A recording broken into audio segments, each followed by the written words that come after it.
So Magic, since last week's training, we worked with the goddess, the divine feminine.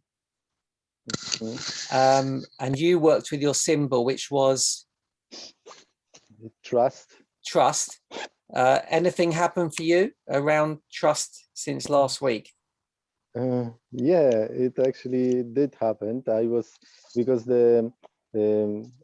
doing the ritual, we needed to choose a person, a character, and my one was Bruno Gröning.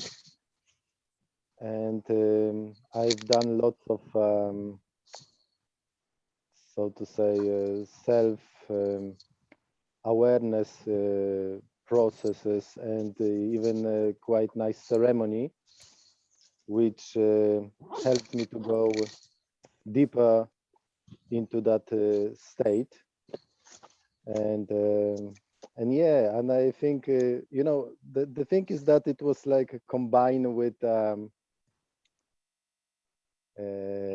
some medicine.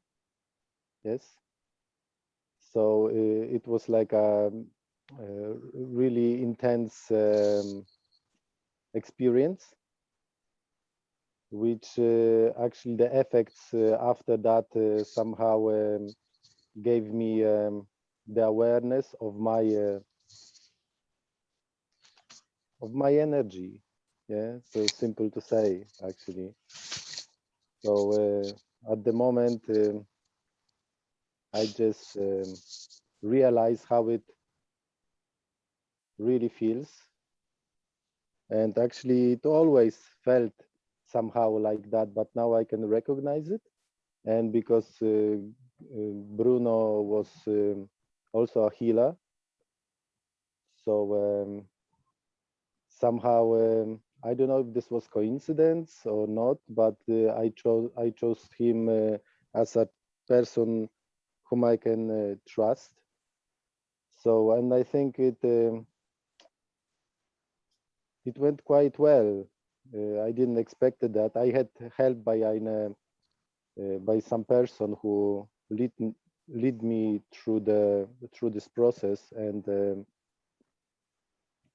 I think that something's changed. I can't really explain what the change is. I can feel it.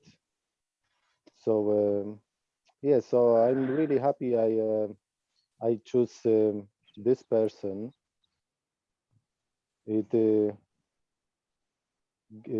gives me this kind of feeling that actually we can tune into whoever or whatever we would like to. And as we went through the last session, that is like you need to behave like it. You need to fake it somehow in some kind of way to put yourself into the same flow of consciousness, I think, or vibrations of another person, human being or animal. And if you're doing this in the right way, actually it can speed up some kind of process, like releasing maybe previous, I don't know, maybe even life or some kind of awareness, and gives you deeper understanding.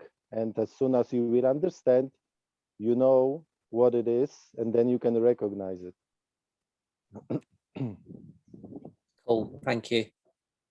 And Nadine, what were you working with last week? My symbol last week was power, and the acting I was COVID.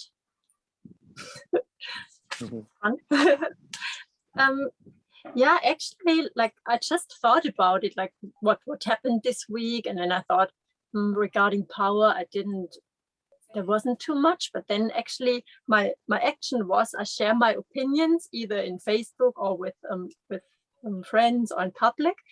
And then I thought about it. I actually did like a lot of interacting in Facebook. Like usually I read more than I write things, or I avoid discussions or whatever. And this week or last week, I did I gave a lot of my opinion in the comments, so that was quite interesting and felt actually really good and yeah, powerful. Yeah, that's good. Well done. I mean, I witnessed that with you the last week. So normally Nadine doesn't say too much on Facebook, and she doesn't like to cause trouble like I do. And she's normally keeps things to herself. But this last week, since you worked with your power, you've been quite what's the word? Confrontational in some of your comments. So that's very good. I'm very impressed. So that's cool. And Adina, what's happened to anything happened to you since we had our intro to the training? Not sure, not much that I can think of. Just going with the flow and going with the flow of things. That's Yeah. cool. Yeah, that's perfect. Perfect. And Limor, hi. I'll put you on mute. Hi. Yes, great. Hi. Yeah, How are you doing? Okay. yeah, I'm good. So anything happened since we met last week during the training in your life? A lot happened. Well, we had a Jewish New Year, so it feels like kind of making completion, like what I would like to get rid of and what I would like to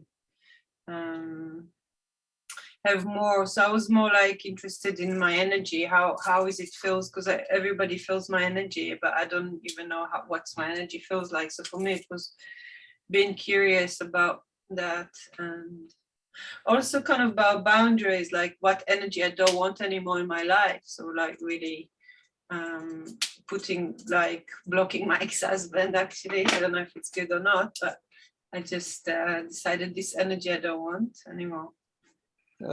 Cool. Shana Tova, by the way. Ta-da. That's cool. Lovely. Okay, that's good, because I always check in after the sessions what's happened, because some Frido I always find stimulates something. Sometimes it just helps us focus.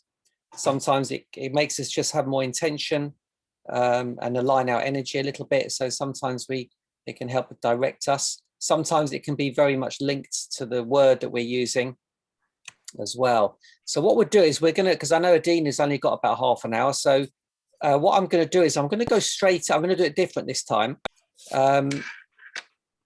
because I want Adina to catch the essence of what we're doing. So we're going to kind of go straight into looking at the card rather than going through the poem and too much detail. We're going to go straight into an exercise so we can get a direct experience of this card. And then when she goes, we'll continue. So this is the card we're going to work with today. Last week we worked with the sister of this card. This is the brother. I don't know if you can see too well, but if you've got cards, you can. Not sure.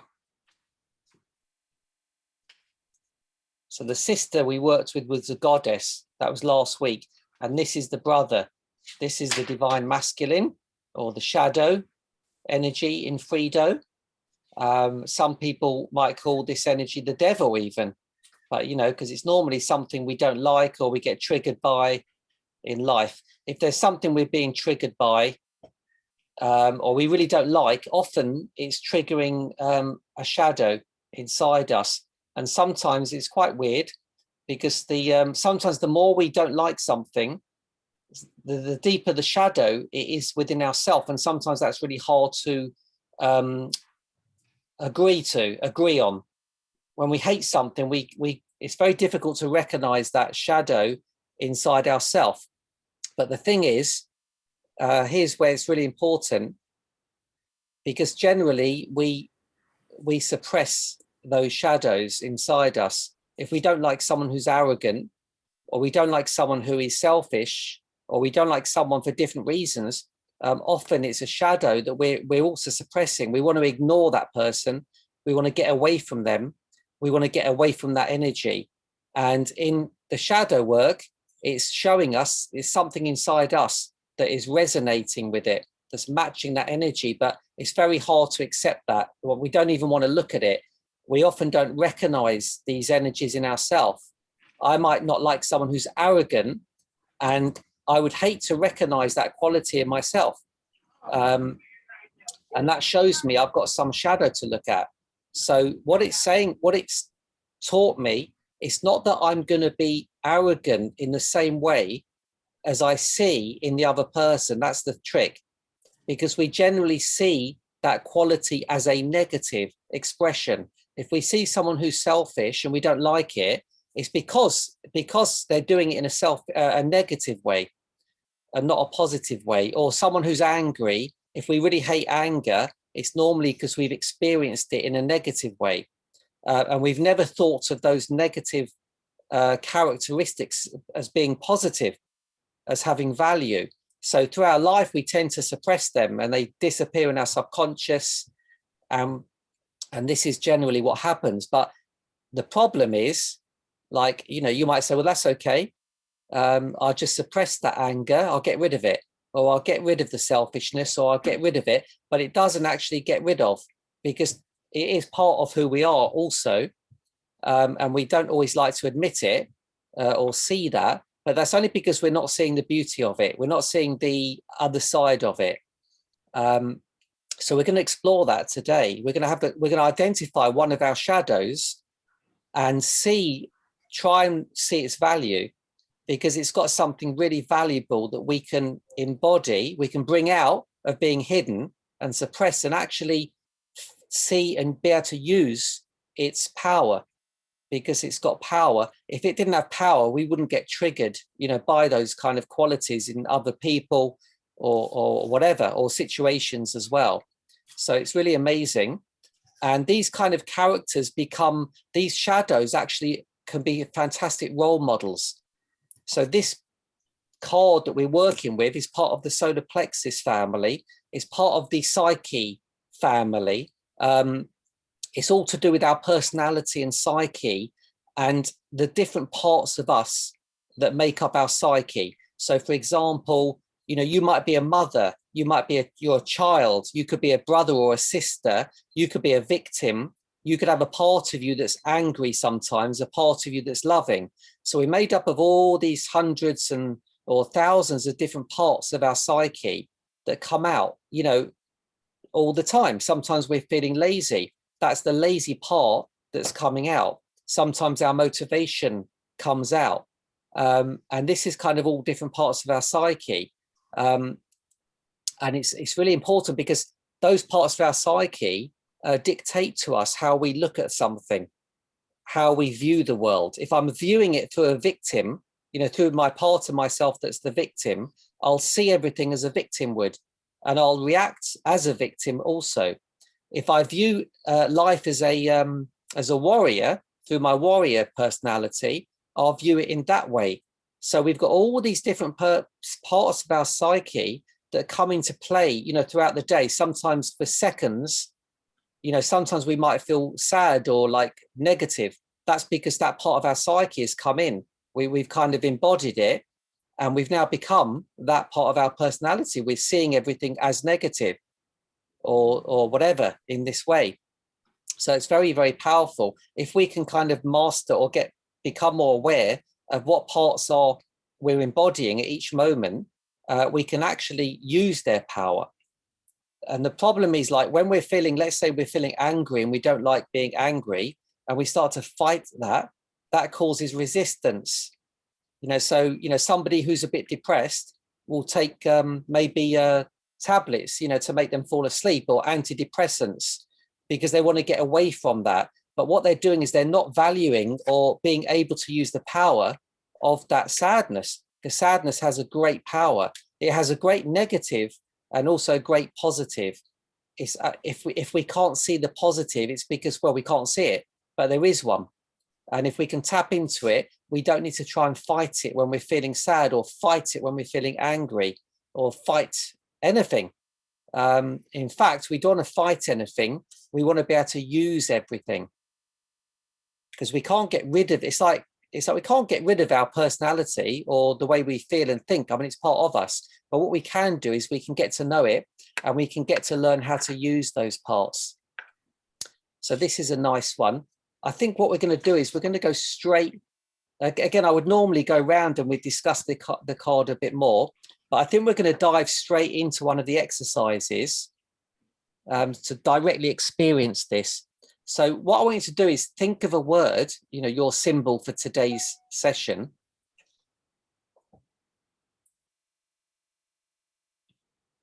So have any word, doesn't matter what word, but a word you just want to explore, you want to become more master of, you want to improve. Is it fear? Is it pain? Is it depression? Is it health? Is it wealth? Is it communication, confidence? It could be anything. Anything you feel like, yeah, I want to improve that. Maybe it's a word that's bothering you, or maybe it's a word you just really want to connect into more. Maybe love, maybe strength, maybe money.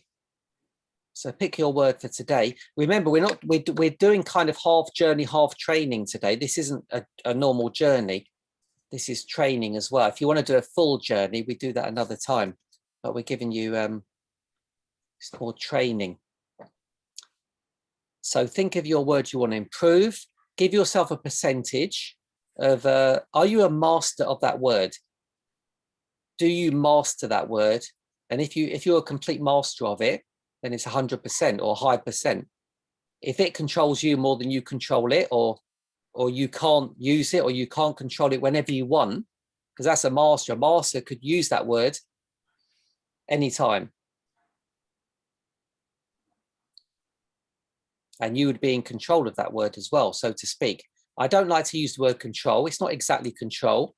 It's like surfing on the sea. Your word is like the currents, and you can't control the currents. You can't control your words. But what you can do is you can learn how to work with the currents. You can learn how to use the power of the currents. The same as your word, you can learn to use the power. It feels like we're controlling it, but actually we're just learning to use its power. So give yourself a percentage. And if you're not sure about the percent, you can always check in with your body. You can check in with your body anyway. It's good to check your body is in agreement with your head. So if you kind of, I don't know if you know the kinesiology testing that we use. We do. I normally make a strong finger circle so I can't break it. And I try and break it open, and I try to force it shut. And then you have to decide which one is yes and which one is no. Is that yes, where you can't break it open, or is that no? And is that yes? Which one's yes? Is it the breaking open one, or the one you can't break your finger open? You decide, choose which one feels like a yes and which one feels like more of a no, just to get a feel of the difference, that's all.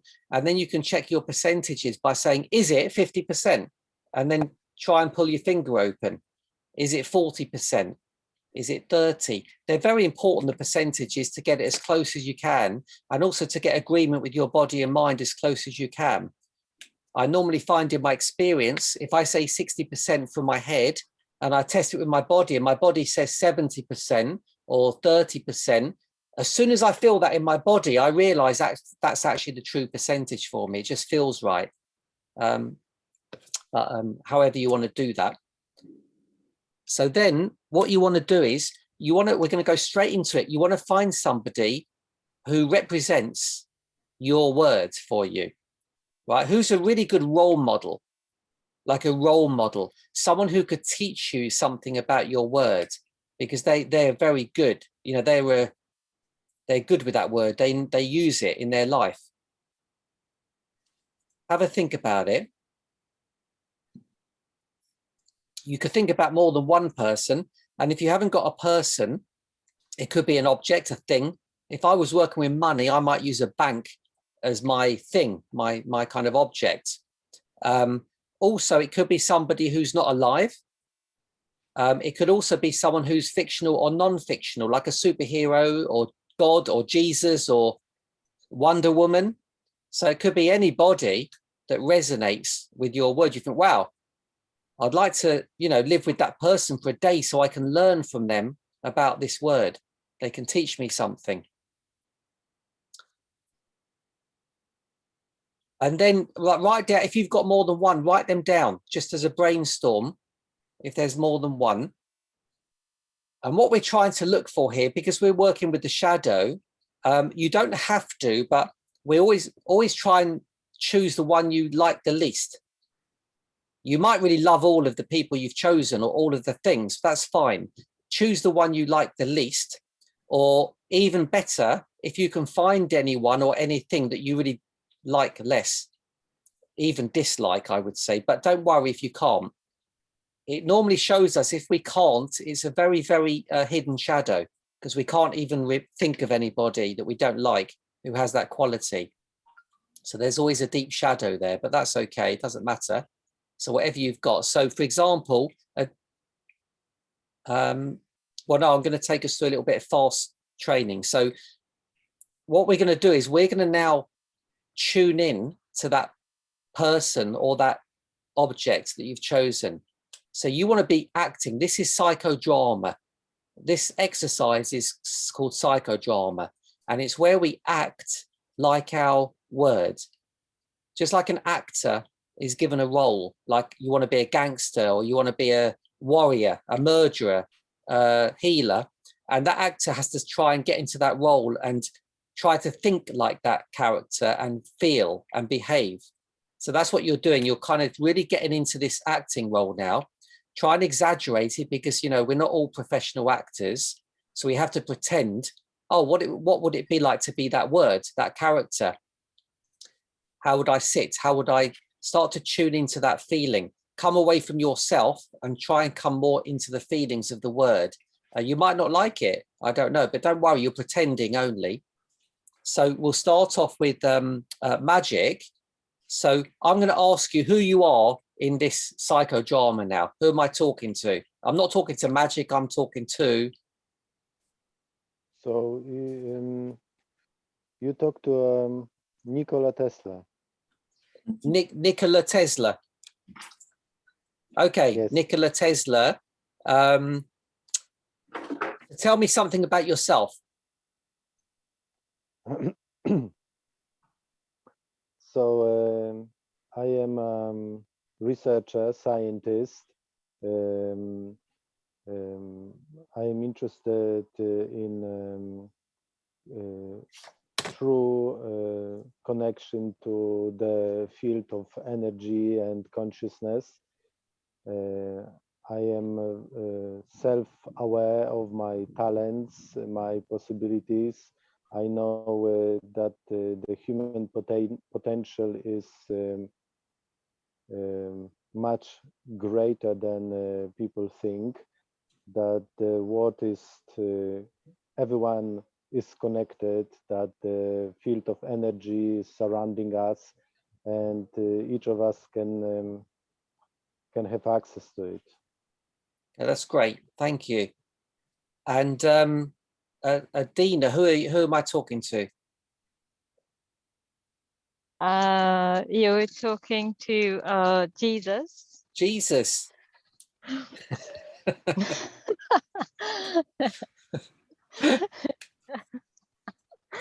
So Jesus, tell me a little bit about yourself. So I know how to accept pain and suffering, and I know how to be okay with that and turn it around into something something great. And I know how to be with the pain through everything, and even with the pain I can still be giving to the people and not falling into victimhood. Oh, nice. And what would you say, what's your most powerful ability?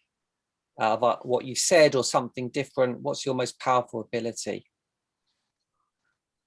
And my most powerful ability is to be graceful and to stay balanced no matter what happens, and how to have faith.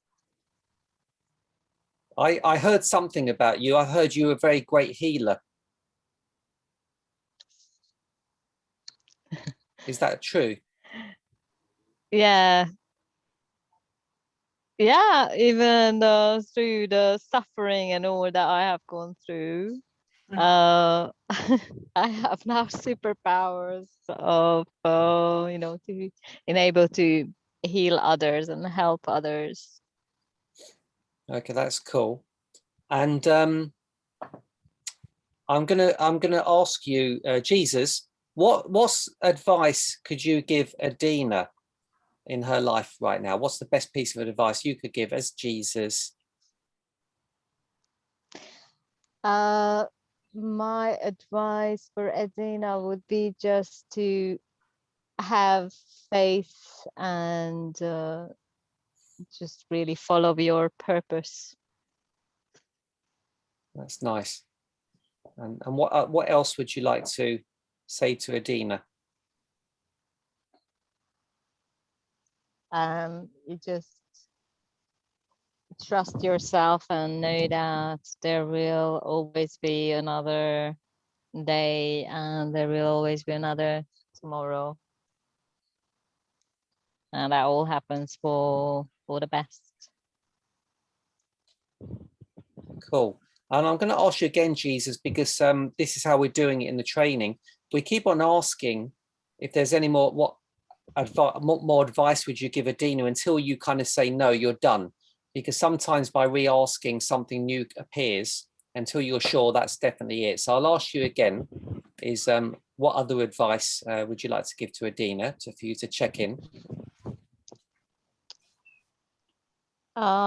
Just keep helping others and just keep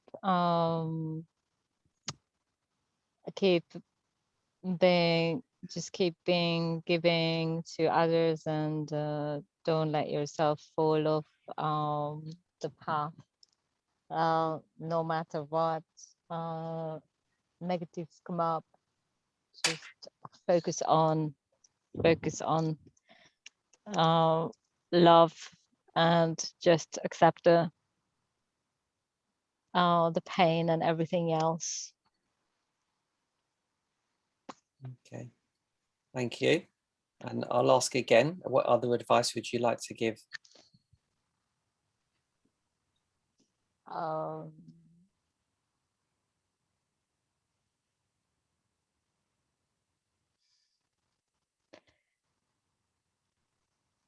Just stay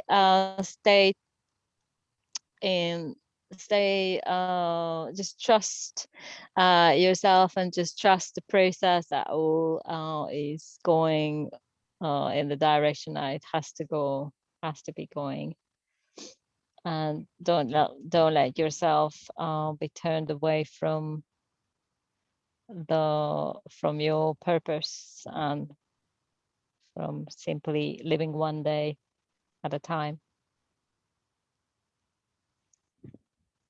Okay, thank you. And what else can you advise Adina? I'm going to continue to ask until you're done.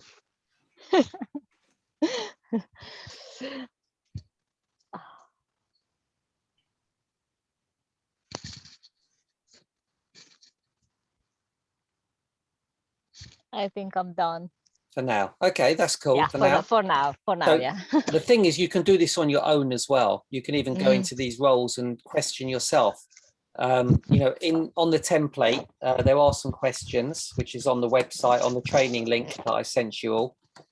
So there's the template to go through it. And I've got some basic questions on there, but you can ask any questions, you can deviate from those questions. The most important one really is like the advice at the end, because you want to kind of take some advice from that character. And then we're going to continue. Let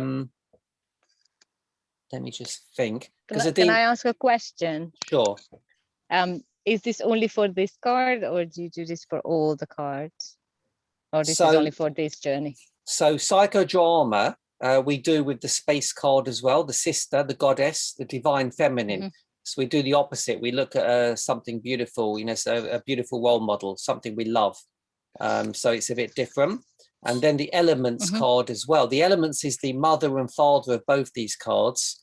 And we don't do psychodrama, but we do something else, which will come. We kind of explore our words more deeply by using the why question. And we go very deeply with the why question to kind of uncover things that we don't know the reason for some things. And that can be frustrating, because that can be our shadow as well. We're not understanding something. So this why question is very powerful, how we use it. But yeah, that's that. Okay, so let's we'll move. I wouldn't mind. I'm just having a little feel into this a moment. All right, Adina, I'm going to complete, because I know you're going to buzz off at one point. So I'll just complete this particular exercise, and I'm going to continue with the others as well. But I want to ask you, Jesus,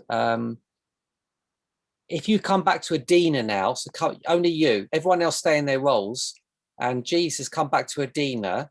If you need to shake yourself, just to kind of shake yourself back to Adina and shake off Jesus.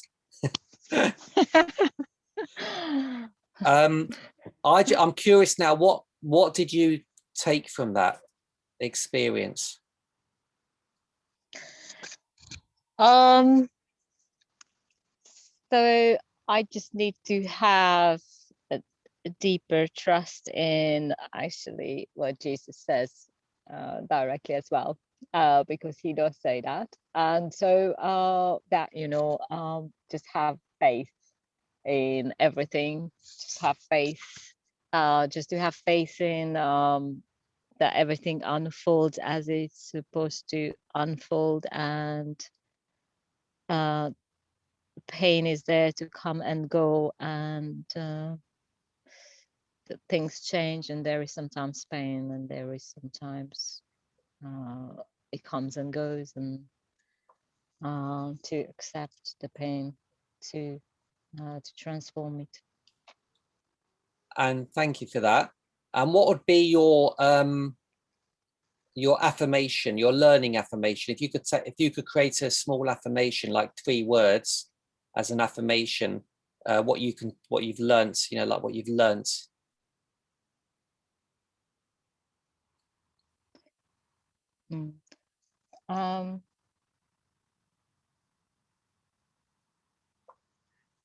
Trust the process. Trust the process. Okay, that's cool. Does that feel good for you? Does that feel powerful?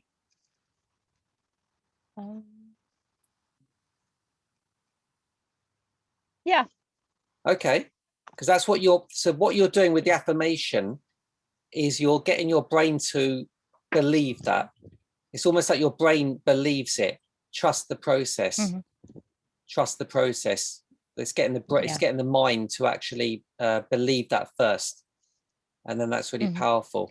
Otherwise, the mind can get in the way and make up all other kinds of affirmations.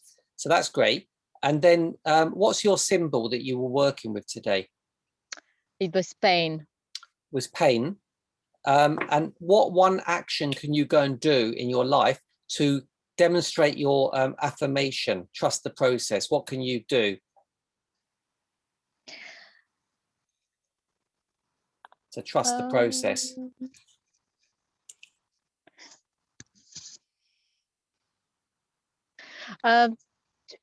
To ask my body what does it need to help this pain. Okay, that's cool. Okay, so you've got yourself an action. That's great. I wanted to take you all the way through to that end point before you had to go. I'm going to continue with everyone else. Like, if you need to drop off, just drop off at any time, or stay as long as you need. Okay. So I'll just stay for a few more minutes, and then I'll just go quietly. Sure. Okay, thank you, Adina. That was a bit of fast track. We didn't go through everything. We didn't go through the ritual. So go over the video again, because there's the ritual, there's the squeezing ritual to bring that into the body. We've kind of skipped it a little bit. So it's really important to do that. And if you want to practice the actual journey, right, the journey's on the platform. So you can actually go on and do the whole journey without not the training, just the actual journey. Which you can go a lot deeper in the journey.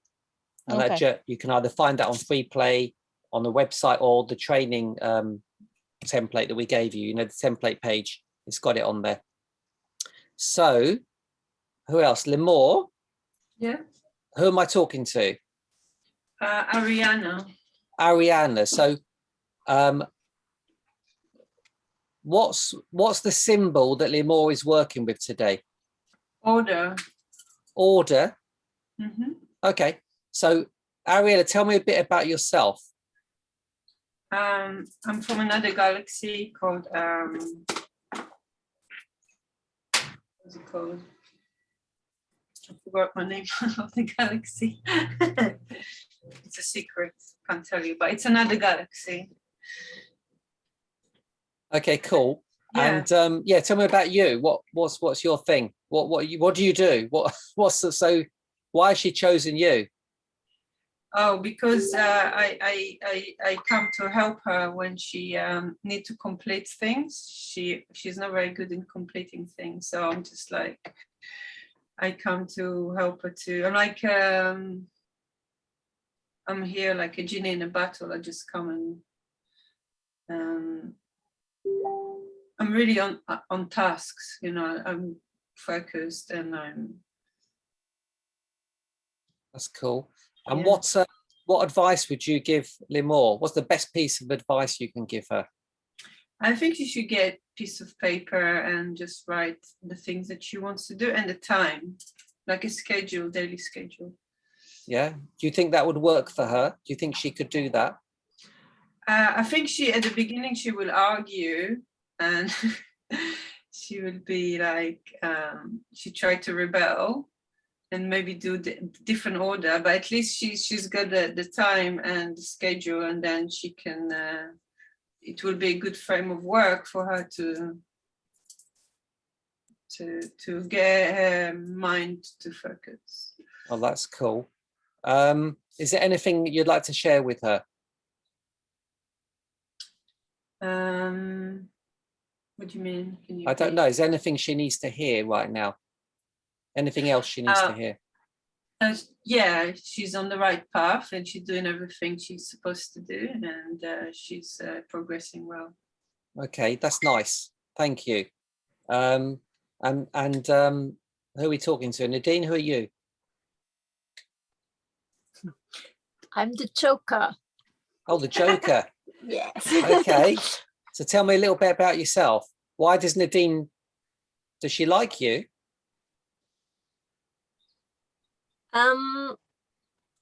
I guess she's really fascinated because I'm so mean and she hates that on one side, but she's also fascinated from the power he has. Oh, you have, right? Yeah, Joker, you're quite powerful. I heard you're quite crazy. What? Tell me a bit about yourself. Tell the group about yourself. Yeah, I'm a genius. I live in Gotham. I hate Batman, and I want to rule the world. I want to not only Gotham. I want to rule the whole world. And wow, do you think a lot of people think you're crazy? Is that true? no, I don't think so. They think I'm crazy. They just think I'm a genius. Okay, wow. And I've heard you've killed a few people also on your journey. Oh yeah, I like that. You quite enjoy that. Okay, yeah, that's nice. And what advice could you give Nadine? What's the best piece of advice? Oh, just give a fuck about what other people think. Just do what you want and have fun. Wow. What if okay, that's cool. What even if it's mean to someone? Yeah, it doesn't matter. Wow, okay, that's cool.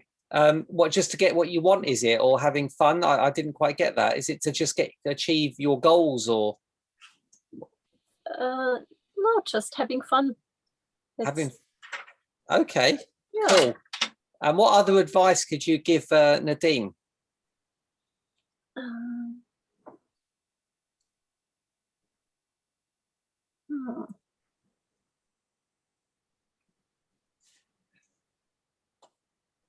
And just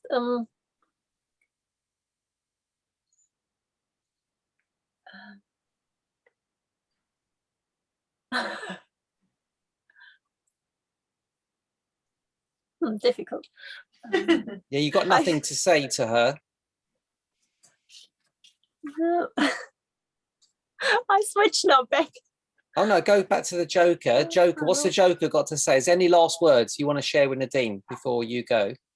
No, I said everything. Just don't care about other people. Just look after yourself and do what you do best, and like I do.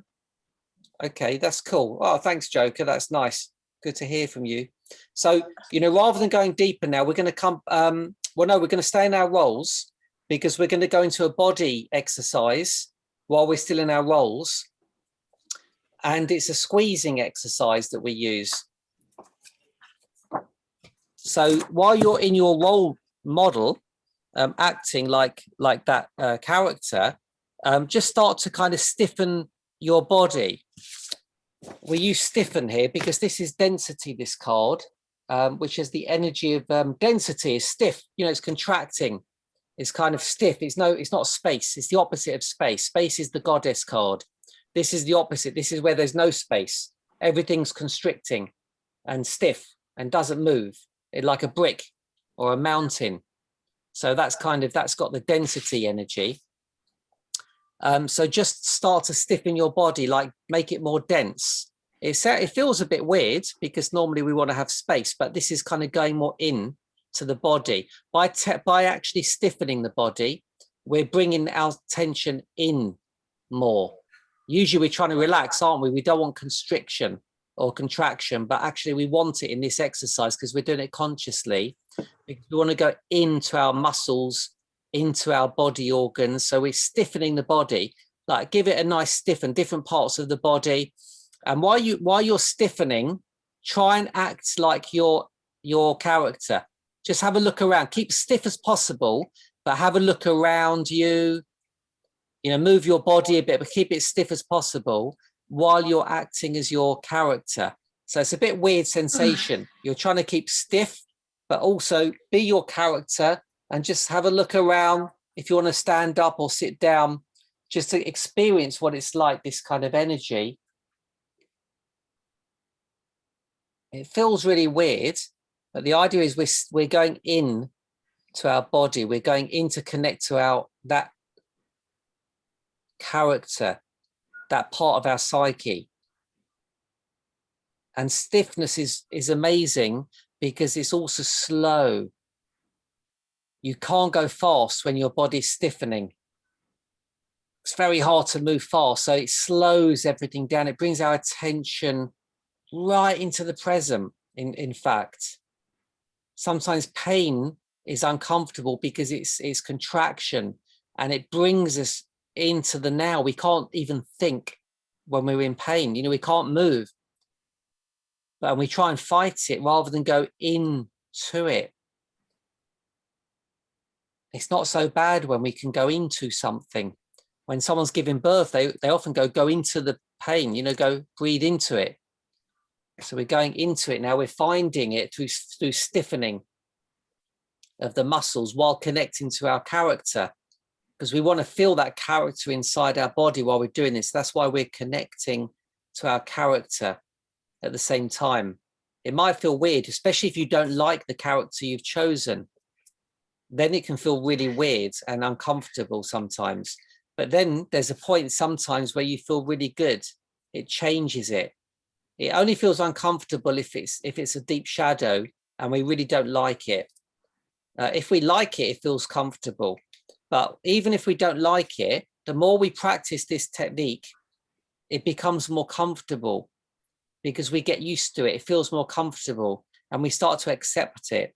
It's important to accept all energies. We can't have any power if we don't embody something, we don't accept something, we have no power over it. We have to become that something to have power, to be able to use it. You know, you can't, if you had a coat, you know, you have no power over it until you put it on. It's only when you put your coat on, you've got power, you can use it, you can walk with it. It will come with you, the same as your umbrella will. So the same as these shadows, when we embody them, we put them on like a coat, and now we can use their power. Normally, we don't want to put them on as a coat because we feel uncomfortable. but that's only because of different, you know, past experiences, because we've experienced negativity from that. Sometimes when I go into someone like Hitler, you know, who I hated, and when I began to embody Hitler as a character, it was very difficult to begin with. I'm Jewish also, so I've got a history.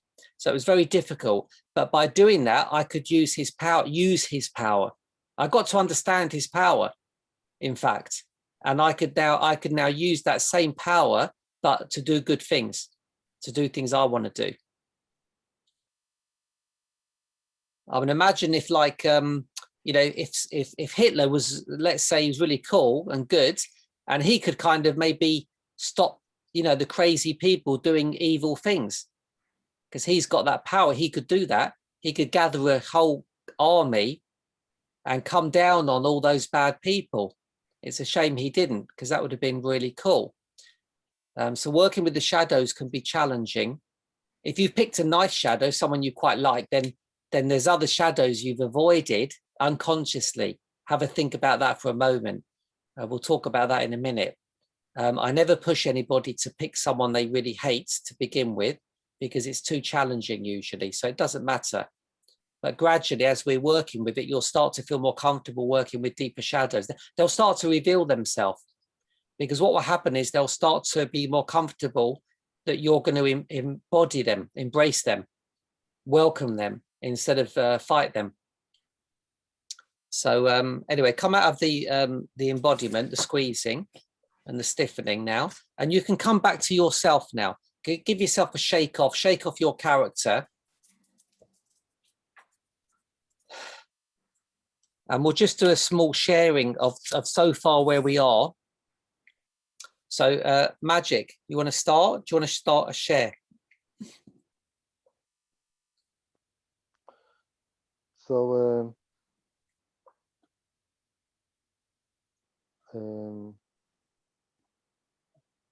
I don't like to speak to people. People which are surrounding me don't understand me, and because I'm so calm and all the time focus, people are distracting me. And I must say that most of them are simply not aware who they are. So because my symbol is truth, I think through being honest to yourself and to each other, you are opening the window to higher awareness. And so this is the key, when people will realize that speaking your mind sometimes even doesn't matter if you need to pay for it somehow or not. But living like that with this kind of awareness will open your mind and your eyes, and then you can find like a spiritual deep connection to our surroundings. And was the character you chose someone you like or don't like, or don't respect? Actually I like. That was the character which I can identify with the truth, and I was speaking as he is. Sure. Let's just challenge you quickly. Could you think of anyone who represents truth who you don't like? Is there any character throughout history who kind of, you know, speaks their truth or lives their truth, but you actually don't like? Yeah, so I think there are some people which made mistakes with the conclusion, but they actually were philosophers which were trying to find some kind of idea. So I think that Schopenhauer is one of those who was speaking his truth, but I don't really like him, I think. Okay, that's cool. So another time, do it with him.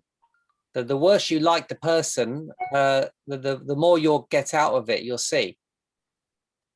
Not the more you'll get out of it, but you'll be working with more of your shadow rather than your light. Understand. Yeah, because the one you worked with today is more your light role model, whereas the one you don't like is your shadow role model. So like your light role model, the person you work with today, it's like you really love that, but you've got a lot of respect for that person. You might agree with them or like them or even love their quality. It's that kind of energy. And that's kind of your light energy. It's also something you can't always see in yourself, because light and shadow actually have a similar effect. Imagine if I'm bright light now, you wouldn't see me. If I was a bright light, you wouldn't see me. I'd blind you by the light. So when something's in the too light, we don't always see it. That's why some people can't connect to love or success or something really beautiful that they love, because actually it's hidden in the light. It's like too light, they can't see it. That's why something's right in front of us and we can't always see it, even if it's visible. Whereas the shadow work we're working with today is the similar, but it's hidden in the dark. So it's normally things we don't like. It's more towards the don't like is the shadow. And the things that we like is more like the light, but they both hide. They're both hidden from us. We can't see it. We can see it in other people, but we can't see them in ourselves. So we can often see the things we love in others, and we can also see the things we don't like in others. So things are always showing themselves around us through other people and through objects and different things. And that's what we're exploring. So that's cool though, Magic. That's not a problem at all. I'll just explain why sometimes we can't find someone we don't like or we disrespect. It's easier to find someone we like sometimes. But that's cool. There's nothing wrong with that. I'm just explaining the process. I understand, and I think with Nicola, I have some negative feeling about him. I also have, like, he was very reserved, so to say, and I think also ignorant. So I felt this through this short process right now also, which gives me this feeling it wasn't really a good approach, maybe, for long term. That's excellent, because what that's showing you, right? So when you haven't got a really good feeling about someone, it's hard to then connect to them and really respect them, because even though he's a fantastic role model for truth, he's not necessarily a person that you feel you love totally. So therefore, sometimes that blocks us by learning from that person as well. It might stop you connecting, like feeling him, because actually when you feel him, you can also feel that stuff you don't like. But, you need to feel him so you can take the stuff that you do, that's valuable, let's say. That's what I would say. When we do the shadow work, it's like we've got to go into the lion's den, the belly of the beast. We've got to go in, we've got to become the best friend of the enemy, let's say, right? You go in there as an impersonator, like that's the acting. We're going to impersonate so we can extract some information, something they're really good at, even though we don't like them or whatever. There is something that they're very powerful with. They've got a power, and we want to take that. We want to learn what that is. So that's what we're doing. So, so thanks for that for the moment, Magic. That's great. And Limor, how about any sharing so far? Oh, you're on mute. I said I really like the conversation and what she was talking to Magic about. And I was trying to kind of think about the people and actions and people that I like. I like to work with the enemies too. Like I'm always attracted to people that annoys me because I want to be equal. Practice on my equal to everyone. I'm trying to be loving the people that are hard to love, kind of thing. Cool. Okay. And you took something from that exercise? Yeah. I did fall asleep a little bit. So I don't know. Can you ask me a question, because I don't know exactly. Oh, so, well, no, I mean, I'm just saying, okay, so it's all right, we'll carry on. That's fine. That's enough for now. Okay. We'll carry on in a minute. Something will come up. So the first exercise we did today was the mind exercise, which was when we just went into the character and we did the psychodrama and you spoke from that character, you pretended. That was the mind exercise. Okay. Then we did the body exercise, which I call impressing, because we're impressing the energy now into our body. Yeah, we're doing, we're going into it more. So we're bringing it more into the body. We're making it more kind of physical feeling, the energy of it. So that's the body exercise. And then we come out of that. When we're doing it with a group, normally we do it all as a group together. Like if we're in the same room, we'll all start acting out our symbols and we're doing the stiffening together. It's really good fun because we're doing it physically together, which is really cool. That's a variation of that. And then the final part of the journey today is the ritual. Yes, we've done the mind exercise, the body exercise, and now the ritual. So the ritual is something I designed that brings it all together into one simple ritual that we can practice any time of the day or night. And the ritual is, again, it's to do with squeezing. And the way we do it is we choose an object that can represent our symbol now. So we're not talking about the character anymore. We're now going back to our original symbol, and we're choosing some object that we can squeeze that can represent our symbol for us in this ritual.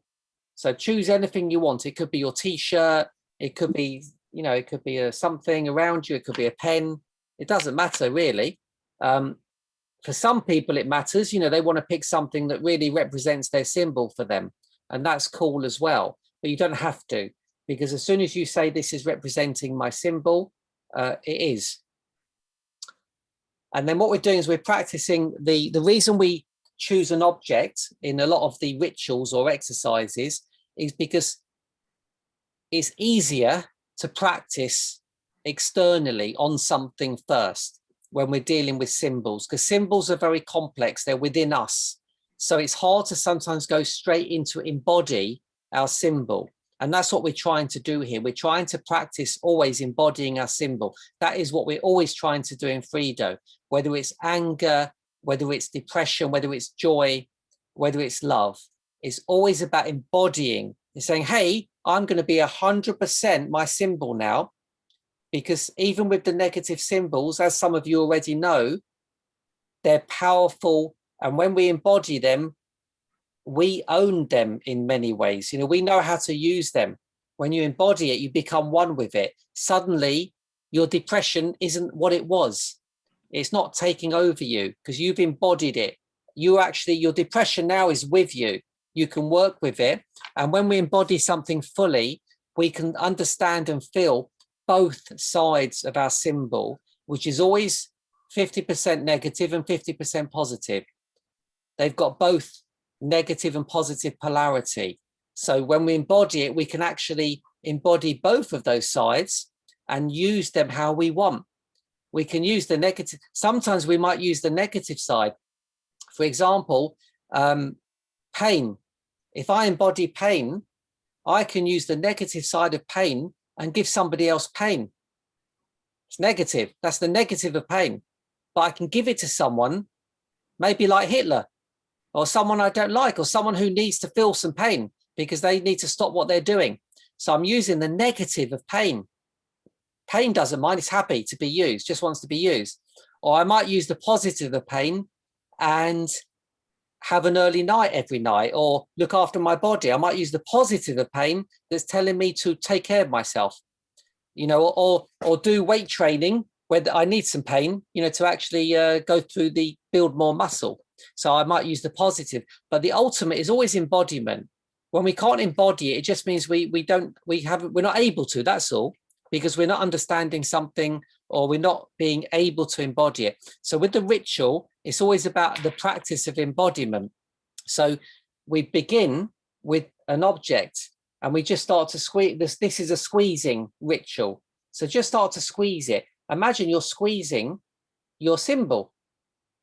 So Magic is squeezing his truth, symbol of truth. Remember, everything's a symbol in life. So this is a symbol of whatever you've decided. So you're just squeezing it. Get that feeling of that squeeze. It's important to feel that, what that feeling feels like, the squeeze. That's how we go into something. Yeah, that's all. And just imagine it's your symbol. You're squeezing your symbol. So Limor, I've forgotten what your symbol is. What is your symbol, Limor? I forget. Order. Order. So you're squeezing your order. That's it. It's nice. It feels good. You know, it's making it fit. It's very physical. It's making it tangible and physical. It's not just an idea now. So we're taking it from an idea, our symbol, because we know what order is as an idea, and we can explore that mentally. But we want to now kind of bring it more physical. So the first step is to use an object. That's what gives us a feeling of what it feels like. Yeah, and then we take it into the body. So now, just imagine your body now is your symbol. So now you become your symbol of order. And Magic, you become your symbol of truth. And Nadine becomes her symbol of Mean. mean. And just start squeezing yourself, different parts of your body. So you might use your hand to squeeze other parts of your body, or you might just squeeze your body, you know, like squeeze it together. So you could use different parts to squeeze your body, or you might just squeeze different parts and go through your body squeezing different parts. This is amazing because it also connects you into your body at the same time.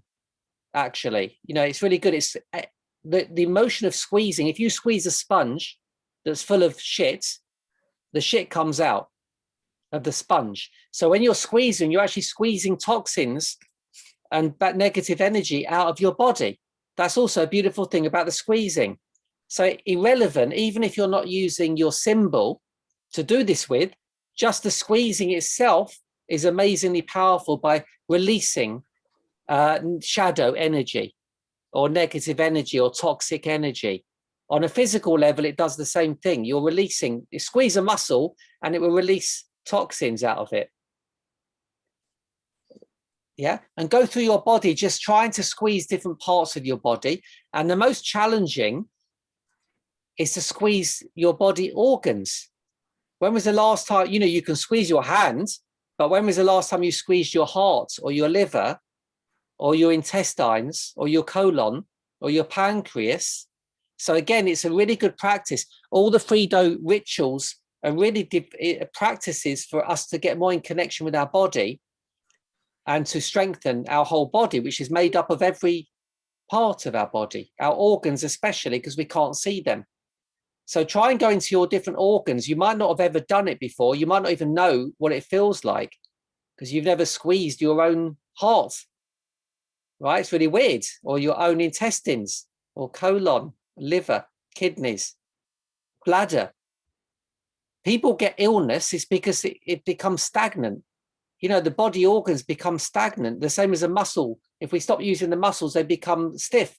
They actually become stiff. So we're using the power, the stiffness to actually release them. If you think about it, if you don't use a muscle for a long time, it eventually stiffens up, which is weird. It's actually stiffening up. It wants to be able to do that. And we're ignoring it all the time. So go into the stiffness, stiffen and squeeze those organs. It doesn't matter how you stiffen them. Sometimes you might do it very, very tight, or sometimes just very gentle. Sometimes you might do it fast, fast squeezes, and other times just a very slow squeeze. And then you might hold it for a long time. But you decide. It doesn't matter whether it's a fast or a slow squeeze or a deep squeeze or a light squeeze. That what matters is you're squeezing. That's all that matters. So if you can't squeeze a body organ because you can't feel it, that's okay. Just try and get a sensation of it squeezing a little tiny bit even. And don't worry if you can't get the sensation. If you get through practice, you will. you'll gradually be able to squeeze those body organs. Like the great yoga teachers, they can squeeze all their different body organs. They can do all kinds of things because they practice internal yoga as well. So it's not only amazing for your body, and it's a great way of releasing shadow, negative energy out of the body. But also what you're doing is you're connecting to your symbol at the same time. You don't have to overthink your symbol, but like sometimes every now and again, the same as any meditation, sometimes we forget to look at the candle, or we forget about our breathing. Our attention goes off. So sometimes come back to your word. Just remind yourself while you're doing the squeezing, just remind yourself the word that you're connecting to while you're doing it every now and again. It's like checking in. Oh, truth. That's it. I've got it, because I might have forgotten a bit, in the ritual. And this is amazing. And it's just like any exercise. The more you practice, the stronger you become. Not just your body, but your symbol becomes stronger. When I say stronger, I mean, it's strong already, but you can use its power. You can use its power. The more you practice, the more power you can use from your symbol, which is amazing. Like order, like the word order, it's like if you could actually become order, embody order, and use order. Imagine that you could just use order, use the power of order. Be amazing. But when we can't use the power, it's like, I don't know how to. I don't even like it. We tend not even to like it, mostly because it's never been good thing we've never necessarily experienced it. We've mostly experienced it as maybe something not so nice. It's, I have to do that.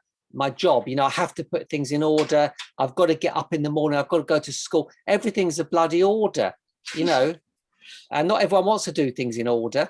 You might want to do things in different way round. It's very annoying sometimes for some people to be told all the time, you have to do it this way, all the time from 1 to 100, and you've got to do it in that order and blah, blah. When I used to teach hair cutting, I used to be in the reverse to most of the teachers I worked with, and I used to teach in reverse.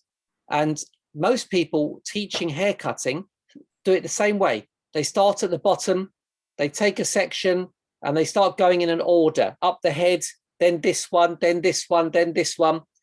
I did it the opposite. I used to teach. I used to view hair cutting like an ice sculpture. And if you think of a block of ice, and that's your hair when it's not been cut, and you come in, you've got this big block of ice, and then I start cutting away. I don't start in order. I start just cutting the shape away, and gradually, eventually, I get the shape what I want. But I don't need to do it in any order. I'm just saying, so order can be a pain in the arse, but when it becomes your friend, when you can use it in the way you want to use it, then it becomes amazing. And don't necessarily use it in the way that you've been shown in the past. I found my own way of doing things. That was my order. I wouldn't start at the bottom. I would start anywhere on the head. That was my order, my number one step. So order can be changed, how you use it. That's the beauty. You've been stuck all your life not liking order.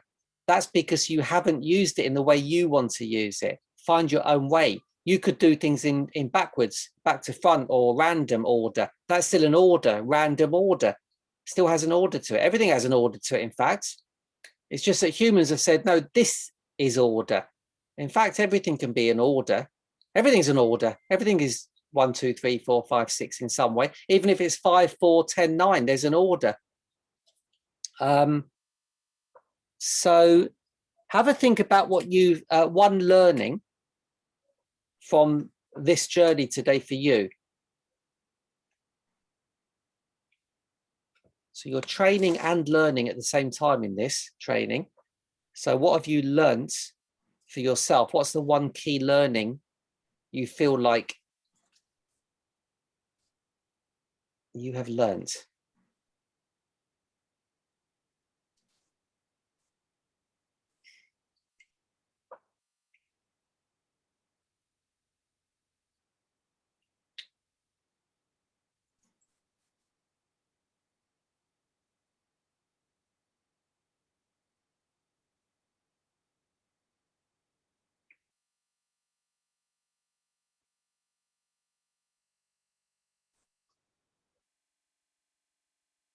And when you've kind of done that, change that learning into a very short affirmation, like of about 3 words, for example, and make that into an affirmation. And we'll start with Nadine, just so that everyone can hear. What was your learning? I actually learned a lot of things about just do what you just be yourself, or do what you're best, or about be yourself, show your light, about uniqueness, about acceptance. And the one I picked is I am unique. Lovely. So all your learning has given you that lovely affirmation, I am unique. And that's very powerful. It feels very powerful, doesn't it? It feels powerful, Nadine. Yeah, and even like from the Joker, who I usually don't really like, but it's that was really interesting to go into playing him. Like, yeah, felt actually quite good after some time. Exactly, it's very powerful. Although the Joker used that power in some evil ways, you might not use it in that way. You'll use it in your way. It's like you can say something because it's not really, you're not hurting anyone. We're not killing anyone. You might hurt someone's feelings. That's what you might do. You might say something that will hurt someone's feelings, but you're not actually killing them, and you're not doing anything malicious. You're just speaking your truth. That's all. But it's also, I mean, I don't need to hurt people with what I'm saying, but I can just share my opinion. And well, exactly. That's what I mean. You can't, you're not trying to hurt someone. You're just sharing your truth. You can't go through life worrying you're going to hurt someone's feelings all the time. I mean, you're going to hurt someone's feelings by saying anything. Yeah, that's right. You can literally say anything. And also the other thing is, you're sharing it from a good place. That's the difference. You're sharing it from a good place. So when you're sharing it from a good place, it doesn't matter, because it's going to do more good than bad.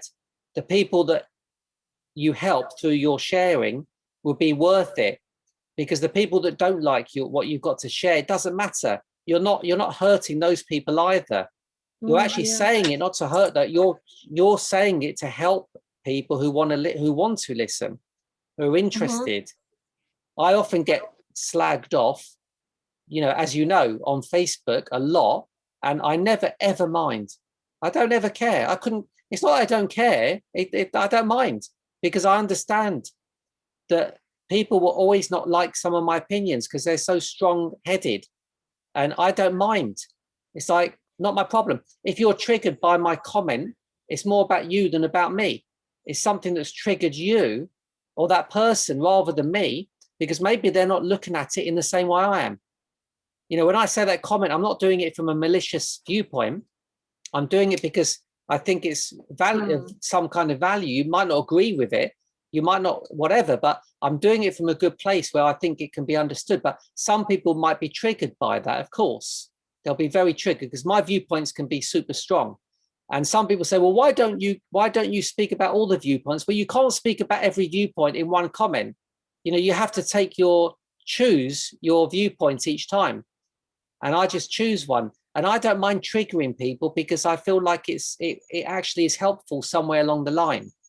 They might not say it at the time, but I do believe the trick, because I've got a good intention behind it. I'm not trying to hurt anybody. I want people to just have a look at it and decide for themselves.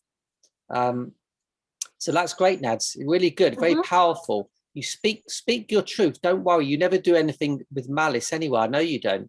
You could, if somebody said to you, "Oh, you're mean" or "you're evil," saying that, it's not true. It's not true. Don't get wrapped up in it.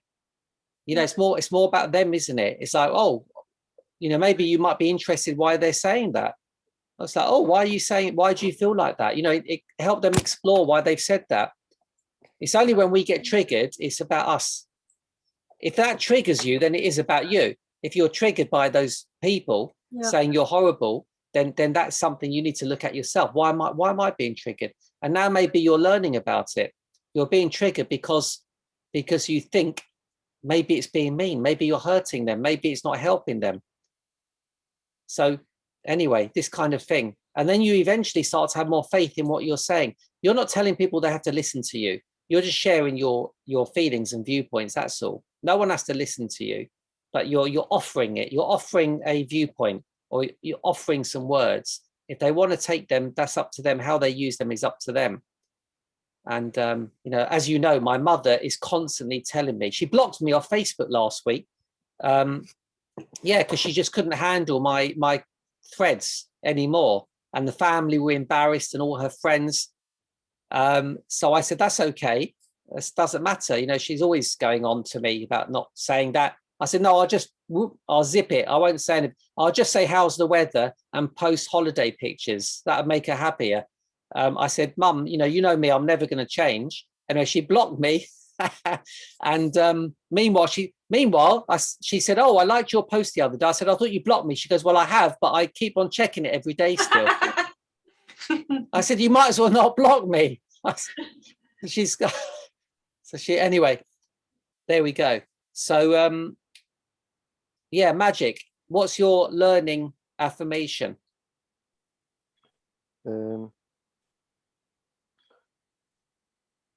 So the affirmation, so to say, my mantra, yeah, I think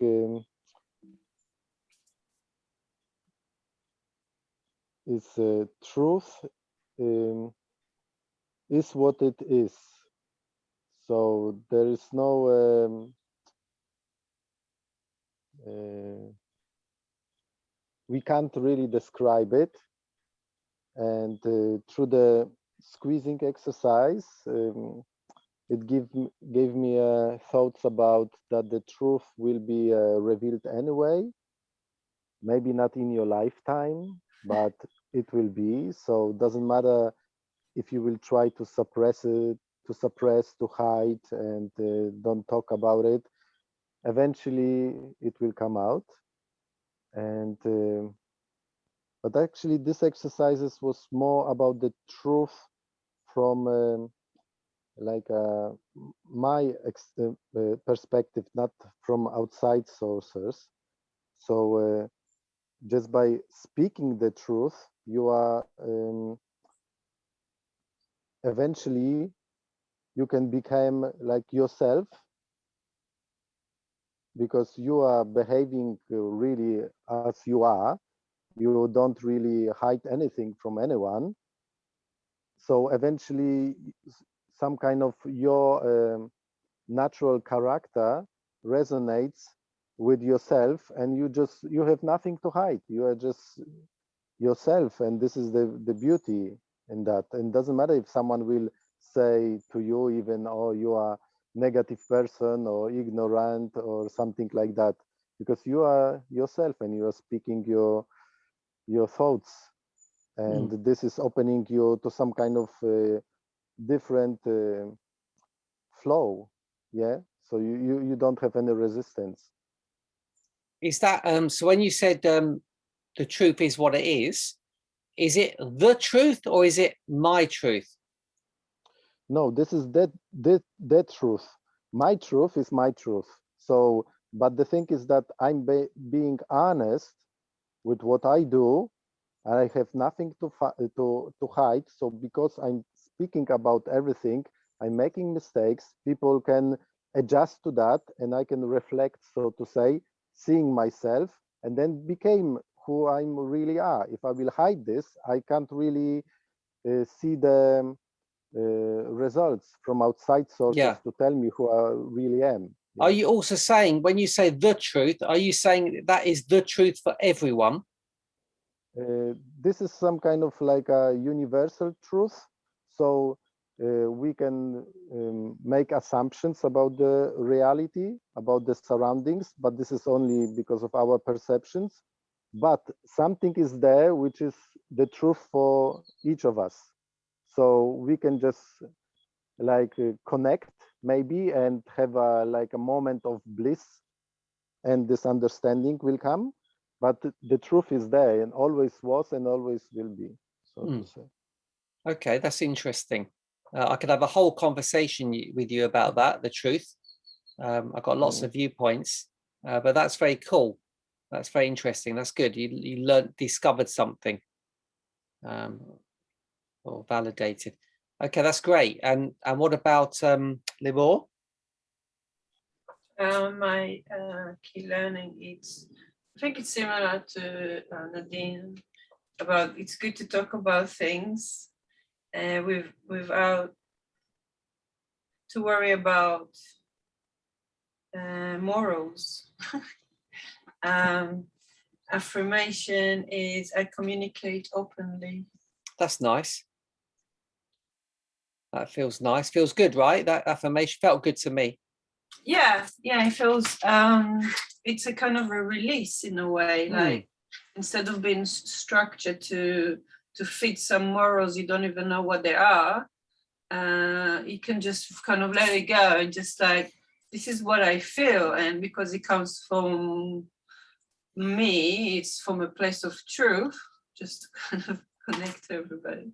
Exactly. Yeah, it's my truth, and therefore I feel that it's important for me, because I feel like sometimes we're so afraid to say something that I don't know, can create waves.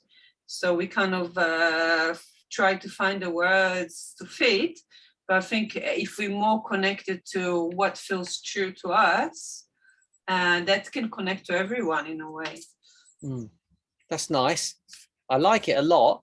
And I learned a lot about order as well, listening, because it's amazing, isn't it? It's like, because order can be very kind of unorderly, very random and very different each time. Doesn't have to be the same order every time. You might express yourself in a certain way, in a certain order one day, and then a different order another day. Because some people get stuck on order. It has to be the same every time. I've got to make my cake in the same order every time, but actually you might decide to change the order of something. So order doesn't have to be rigid. In fact, order is everything you do is there's an order to it, but you don't have to necessarily plan it, what it's going to be. Some people think they've got to know what the order is going to be before they do it. But in actual fact, you don't.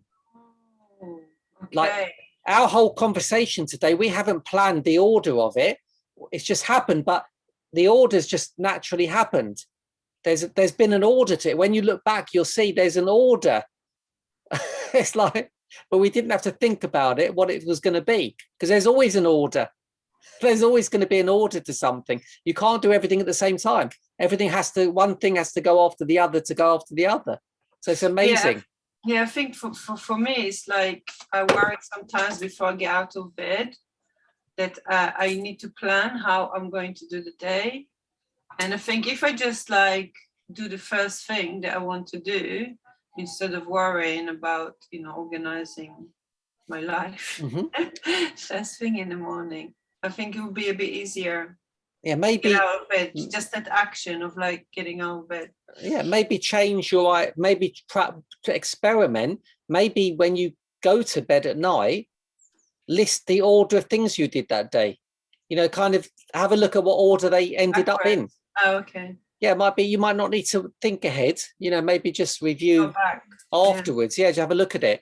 You might notice amazing order that's in there already, but because there's a part of your shadow that might be fighting that, thinking I've got to make the order, I've got to write things down first. You're stopping maybe your natural order ability. Natural, and I've got fight inside that kind of telling me that what my decisions are not good, or I'm not doing it right, or maybe it's something to look at anyway. It's something to explore. Okay, so I think I spoke to Nadine, didn't I? Nadine, did I speak to you? We can start with you, Nadine. We're going to finish off with a action. So give yourself one key action that can demonstrate your learning affirmation. So what can you do? What can you kind of try, demonstrate,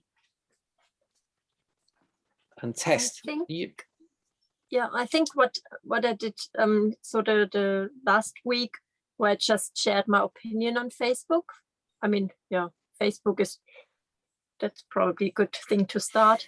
I think I just continue with commenting on posts, and maybe just a bit stronger comments, or yeah, bringing my uniqueness in the posts, which I already did last week, I found, but I just want to continue with this, and maybe, yeah, being a bit more confrontational. I don't know if that's the Yeah. right word, but yeah, because I always try to avoid like this kind of discussions when it gets a bit not so nice or whatever. That's cool. So you've got a nice action to do, and that's Yeah. amazing. Yeah. Also, with the shadow, it's like with Nadine, your shadow is like even if you were mean, you would never really be mean, because you're just not a mean person. You know, what you've done is you've hidden your meanness, thinking, oh, it's really mean, but it's not even mean. You're mean.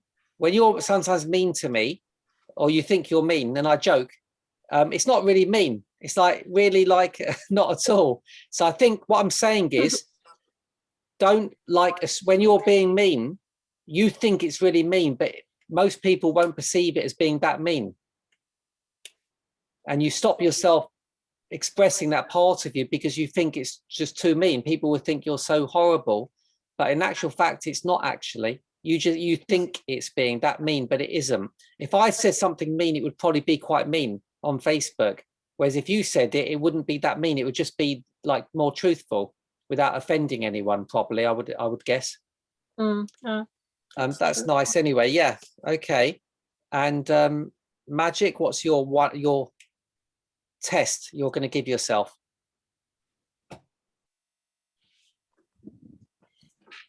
So yeah, I don't have any more, I think, problems with communicating about the truth. What was with me that I didn't really knew if I need to tell the truth, or I should just skip it and just do my own business, so to say. So eventually, I think if I would like to create a future, yeah, which would be based on truth, in this case, I just need to lead, like, be a good example, yeah. So just being myself, communicating freely, and without any worries who will say something or anything like Okay. that. Just, yeah. Is there something in your life right now that you can test that with? Like, if you can, is there somebody you feel like, oh, actually, yeah, that I can communicate my truth to them, and you haven't? You know, there are some things which I would like to say, but I don't know if this is the truth. Oh, okay, that's interesting. Yeah, so this is just my assumption, maybe only, or because my mind is quite like suspicious, I think, about anything. I'm not really maniac or anything like that, but I'm curious. Yeah. So I'm a little bit I'm a bit not confused, but there's a sticky point there.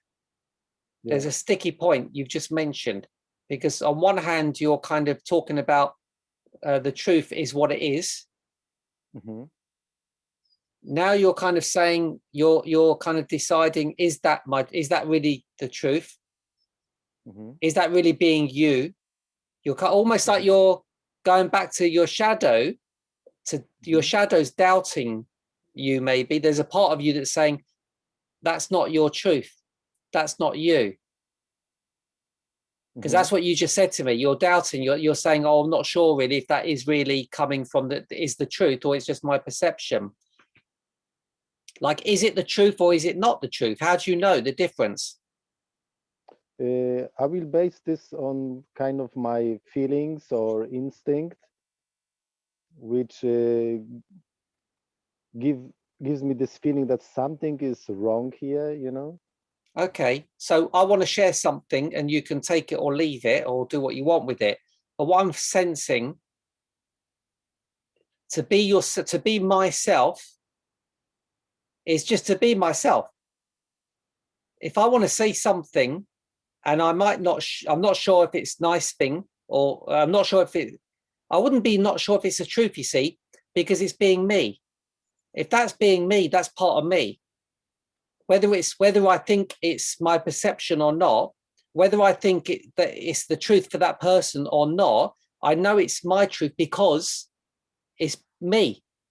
That's a thought that I have. A thought that comes into my head is my thought. So for me to judge that thought is almost judging myself, saying, hey, there's a part of you, Gary, that's not you. It's not, you're not speaking your truth. Well, if it's in your head, this is the challenge. For me, that is my truth. It might turn out different. I might say something to somebody that it goes somewhere else. Maybe they said they disagree with me or whatever, I don't know, but it might go somewhere else. But as soon as I doubt myself as being, my thoughts as being coming from me, I mean, where else are they coming from? If they're coming from you, they're coming from the universe. Why would you even doubt that they're not truth? See, for me, everything's the truth. For me, everything's the truth. I don't separate. There's a universal truth or there's a something else truth, because I think that's a misconception from my viewpoint. I've discovered that everything's the truth because for me, everything's come from the universe. Therefore, everything has come from that same source. But we decide that's the truth and that's not. So I look at everything as being the truth in the sense of it exists. Everything exists. If it didn't exist, it wouldn't be here. If it wasn't the truth in its own way, see, we decide on something that's the truth or not. That's coming from our perception. But for my other perception, it's like, well, everything's the truth. Otherwise, it could not exist. That's my perception.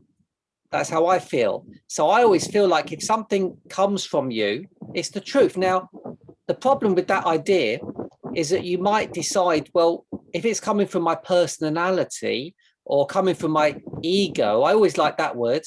People often will use ego because they like to think that there's a spiritual, pure truth and there's an ego truth. And I like to look at it saying that, well, that's an ego. That's a false ego in itself. Even to say that's spiritual and that isn't, it's like saying that part of the universe is spiritual and truthful and that part is fake. It doesn't make any sense to me to say that's part fake and that part is the truth. I look at it as all different expressions of the source of the universe. They're just expressed in different ways, through words, through ideas, through perception. So my sticking point, and I'm not telling you, I told you can take it or leave it. That's my sticking point with you, with what I've heard so far. I feel like there's something. I feel like you're being discerning between what is the real truth and what is the fake truth. And I feel like for me, that's not right. It's like there's no fake truth. If there was a fake truth, it wouldn't exist. It couldn't possibly exist if it wasn't true.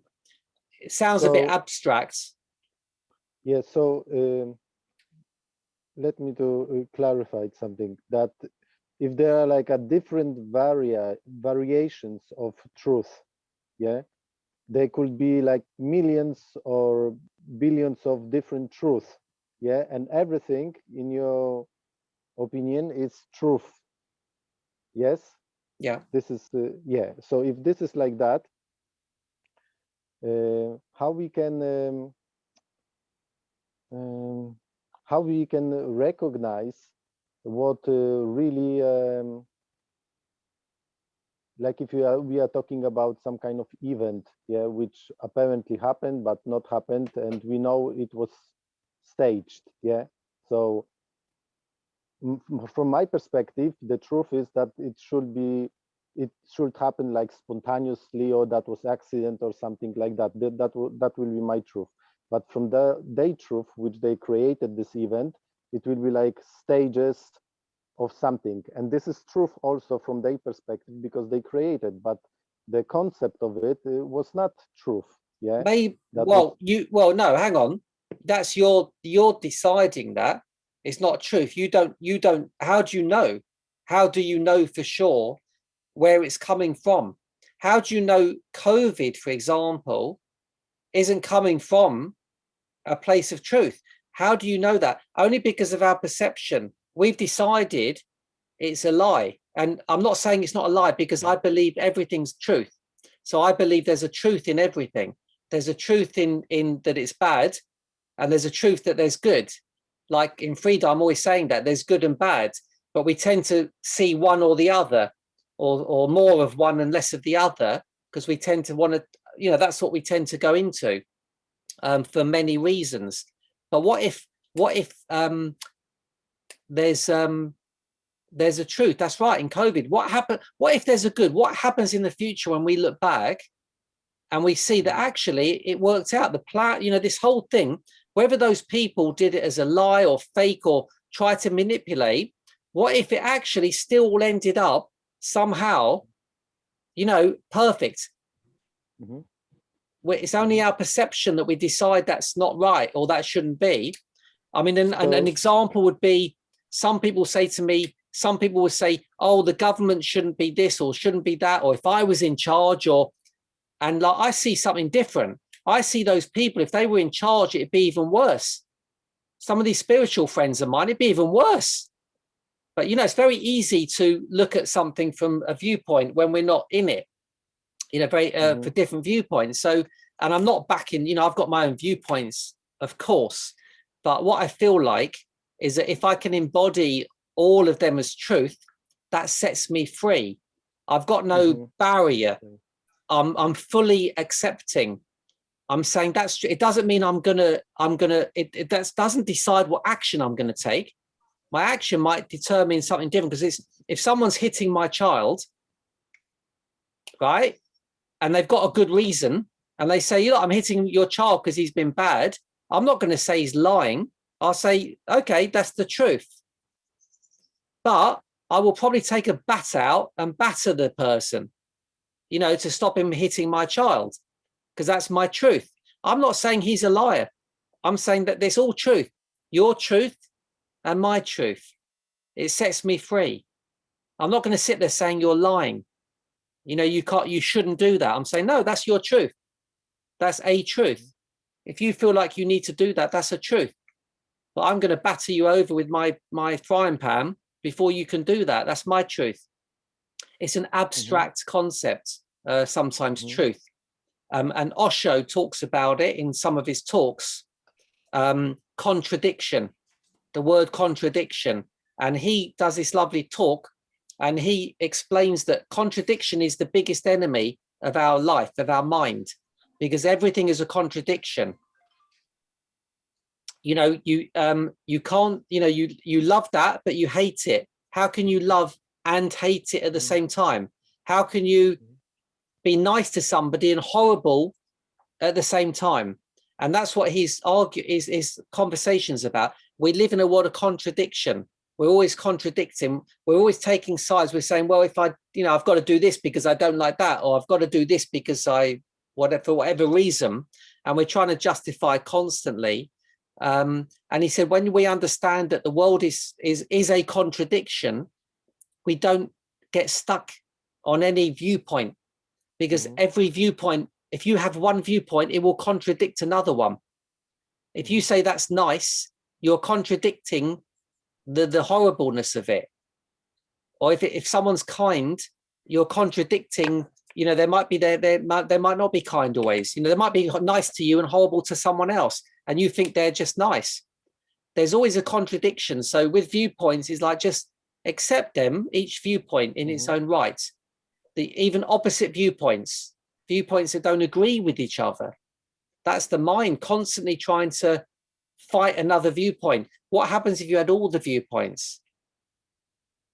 Yes. Mhm. So coming back to your sharing yourself to somebody, you said you're not sure, Mhm. right? You're not sure. You're not sure who you are. You're not sure who your thoughts belong to. Mhm. You know, you're not sure if they're right or wrong. Well, start being sure that they're your thoughts. Mhm. They're share them. All you're doing is sharing them, right? You're not Mhm. saying anything different. You're not saying you have to accept, someone has to accept them. The thing about you is you're a bit insecure with what maybe someone else would think of you when you share those thoughts. They might think, oh, he's a fake or whatever. I'm challenging you a bit here, so you know it might trigger you a little bit. The thing is that this is a little bit more complicated, yeah, but making this story short, it is like opinion of others created my opinion or influenced me to think about this person in this way, and then somehow I agree with the others. Yes. Yeah, yeah. So yeah. So this is also you just spoke about this. Yeah. So this is just really a matter of perspective, I guess, and It's a perspective.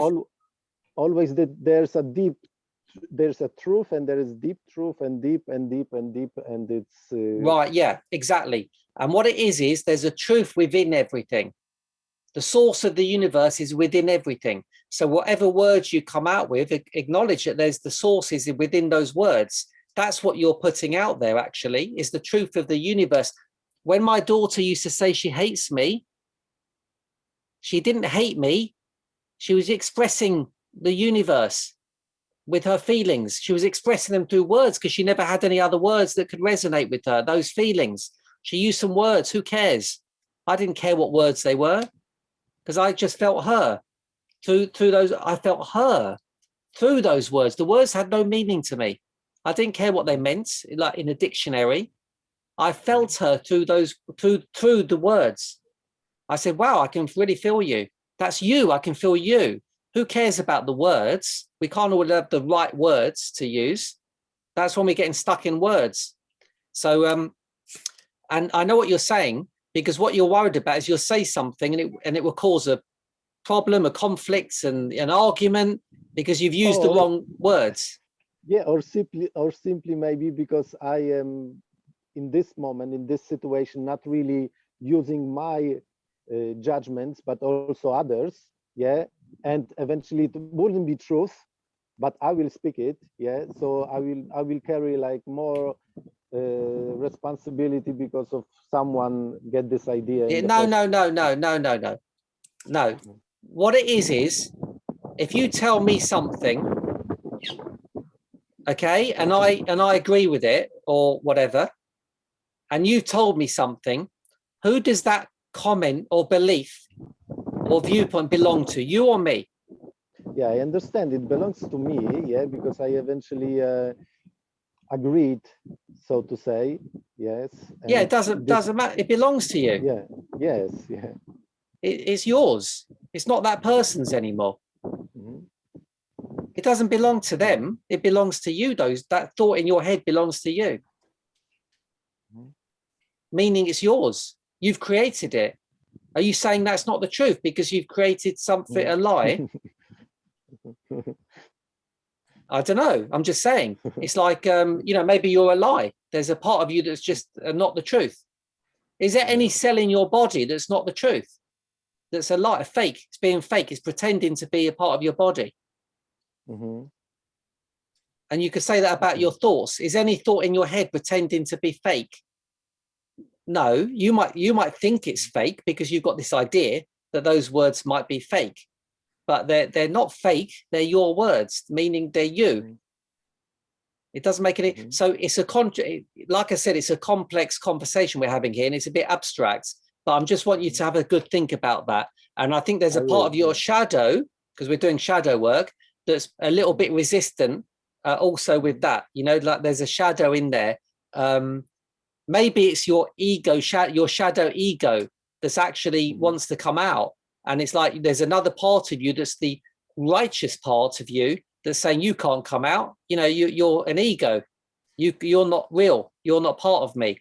So That's why I bring up ego again. It's just a word, you know, who cares? It's like everything that comes out of you is you.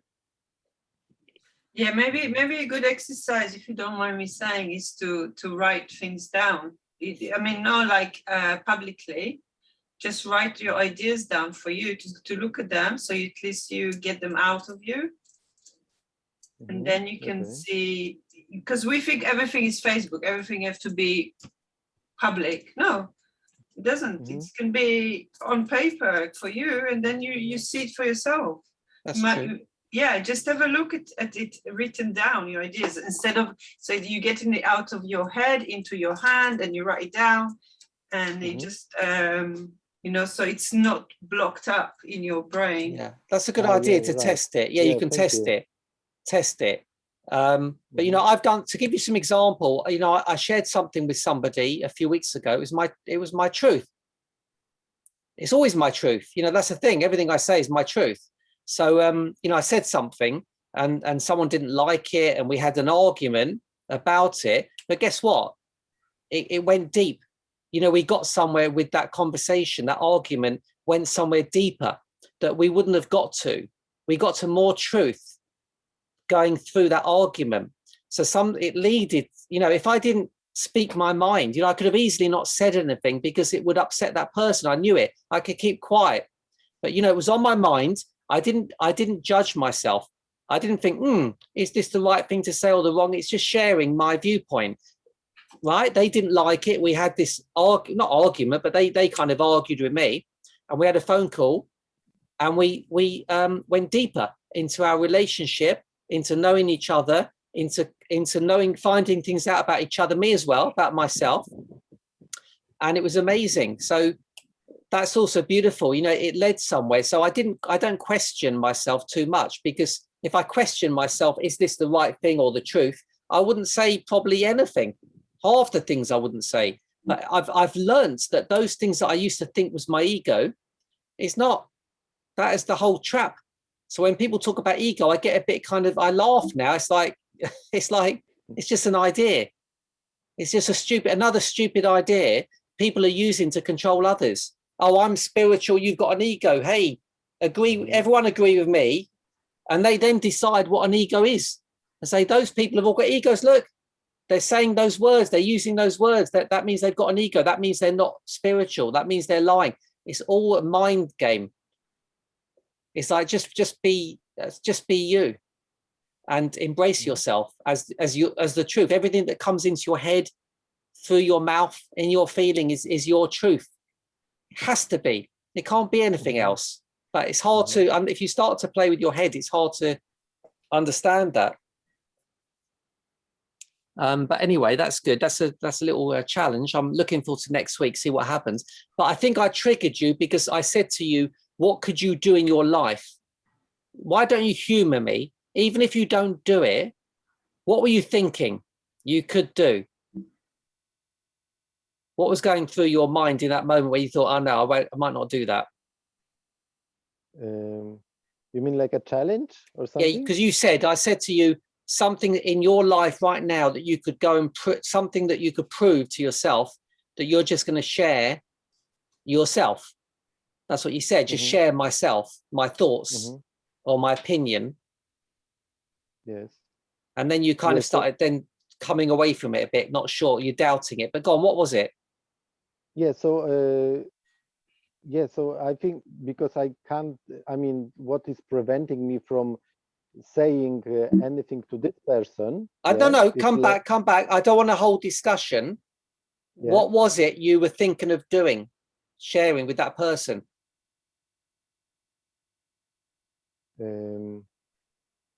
Yeah, my opinion about this person. So tell me, what is it? What's your opinion about this person?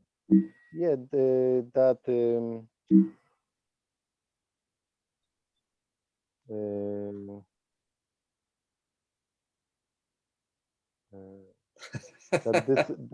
yeah, it's go on, try, really keep on trying. It could be complete, that it's maybe not speaking, not walking. I mean, how is the saying that she's not walking her truth?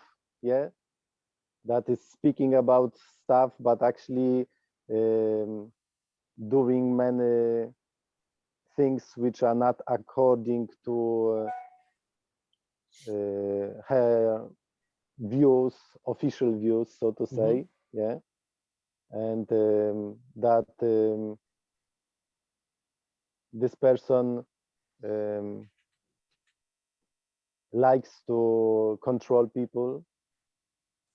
Yeah, that enjoy to control people, but actually at the end I don't really mind. I don't have a problem with this person, you know. That's the thing, that I don't really have a problem with this person. So you can share that then.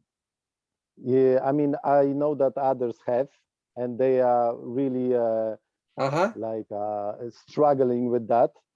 Yeah, and they are sharing with me, and I see their view, and I agree to this view because I see what is happening, but this person is not doing anything to me, you know, and I'm cool with that.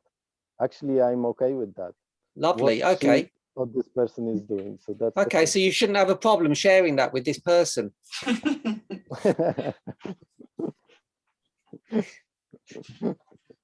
So maybe give yourself that challenge. Test yourself. Okay. Don't overthink about it. Test yourself. And when you start sharing it, you might find different words come out anyway. It might not be what you think. You might change a little bit and change your wording, but find. So that was actually the truth. That was truth of those people, truth of these people who is judged, so to say, and my truth, which have no problem with that, you know. So that's the that's the actually the basis of what we were talking about. Yes, yeah? you can tell her that, can't you? Just what you shared just now. You could say, look, you know, some people, I just want to share this with you. Some people think you're controlling or you're not walking your talk, and I can see that as well sometimes. And it's like it doesn't bother me, but I just thought I'd share it. That's all. That's your test. Yeah, okay, that's a good idea. Yeah, you're just sharing the truth. It's like... all right, okay. So and the more you got one, I forgot now. I've lost the plot. What? Yeah, okay. Key action. So write a schedule and see my day order before going to bed. So I took my Ariana's action and also yours, what you said to me about looking at my day before going to bed. So like look at what I already done. So actually and I wrote to gain confidence. So it's actually to say, you see, your day went good. So actually like I don't know how you say it, like I usually don't give myself marks. It's kind of weird because I don't want to be too arrogant, but then it's okay if I don't have no confidence, right? Yeah. So like to bring myself up a bit, but you know, so I can actually, and the idea is to focus on direction, on the aim. So what do I need to, in order to achieve my dreams, I need to have a confidence. So looking back and see how the day went so smooth and so good actually can bring me up into you know, having more order, more schedule. That's good. Yeah. And never knock yourself. You know, when we're doing this kind of work, never kind of knock yourself. Always look for the win. You know, I might have done lots of things not well, but I'm looking for the things I did well. You know, I want to focus on those things that I actually did well, and what worked for me. And I can acknowledge the things that didn't work, but I'm not bothered by them. I'm just aware. You know, so awareness. This Frido is all about just observing. It's like a meditation. Oh yeah, I did 3 good things. Oh yeah, there were 5 bad things. That's all. Just observing. Yeah, it's an awareness. It's increasing our awareness, because through that awareness, you'll be able to have choice. You're not. Yeah, because usually I really kind of like, for example, I took my son for a little sandwich before he's gone, and when I was standing in the line, there was somebody who came. Usually I'm not like that, but because I was with my son and I knew he needs to go somewhere, and there was one woman who came to pay, and I was like, hey, excuse me, it's my time. It's like, oh my God, I never done that. And I was like, holy mo, like Yeah. I can't believe that. Yeah. So Yeah, it's like, no, that's perfect. Perfect. So just observe your order of how it's working. And Nadine, what's your action? Oh, you got your action, haven't you? That's right. So give yourself a final percentage. The action's really important. I might even call it a test. I don't usually like to use that word, but I feel like, you know, we need to test ourselves just to show that we can do our affirmation. Because once you've tested yourself, nobody can say you can't do it. You can't even tell yourself you can't do it. Like if you've given yourself a test and you can do it, you might not be able to do it another day, but it doesn't mean you can't do it because you know you've done it. So it's like it almost affirms in the head. So I think these actions are like to give yourself a test. It's like a test. And once you've done that, your affirmation is really cemented into your brain, into your mind then. So the test might be challenging for you to do, but you know, to take it as a test. If you don't do the test, you'll never know for sure. You know, you might not know for sure whether you can do that affirmation.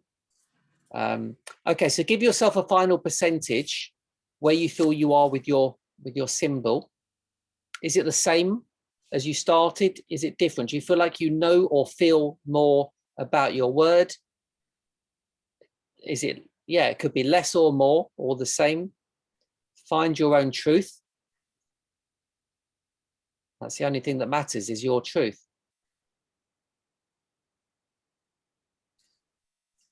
So the symbol is the word. Yes, so your word was order, and you began with a percentage at the beginning, which was 4.8. 4.8. And what do you feel it is now? It was actually 5, but I kind of knocked myself down to less. And what is it now?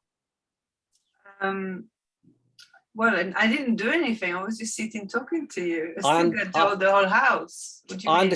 No, I understand that, but at the end of the journey, you might have learned something in your head about order. Oh, definitely, yeah. Yeah. I think I'm 8. So, yeah, so you might know more in your head.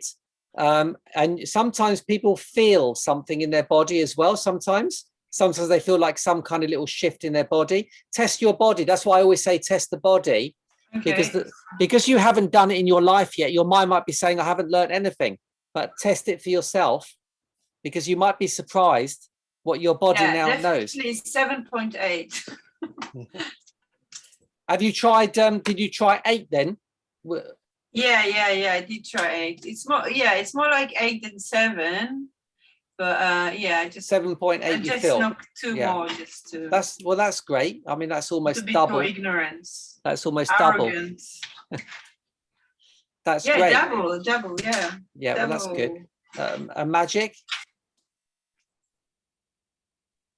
So at the beginning, I gave to myself 70%.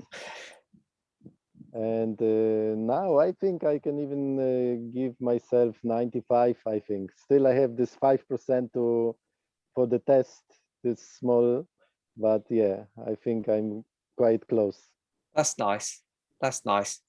And it reminds me of Bob Nadine. Bob, he's like the co-creator with me of Frido. And he came to my last retreat on the boat. He sometimes comes.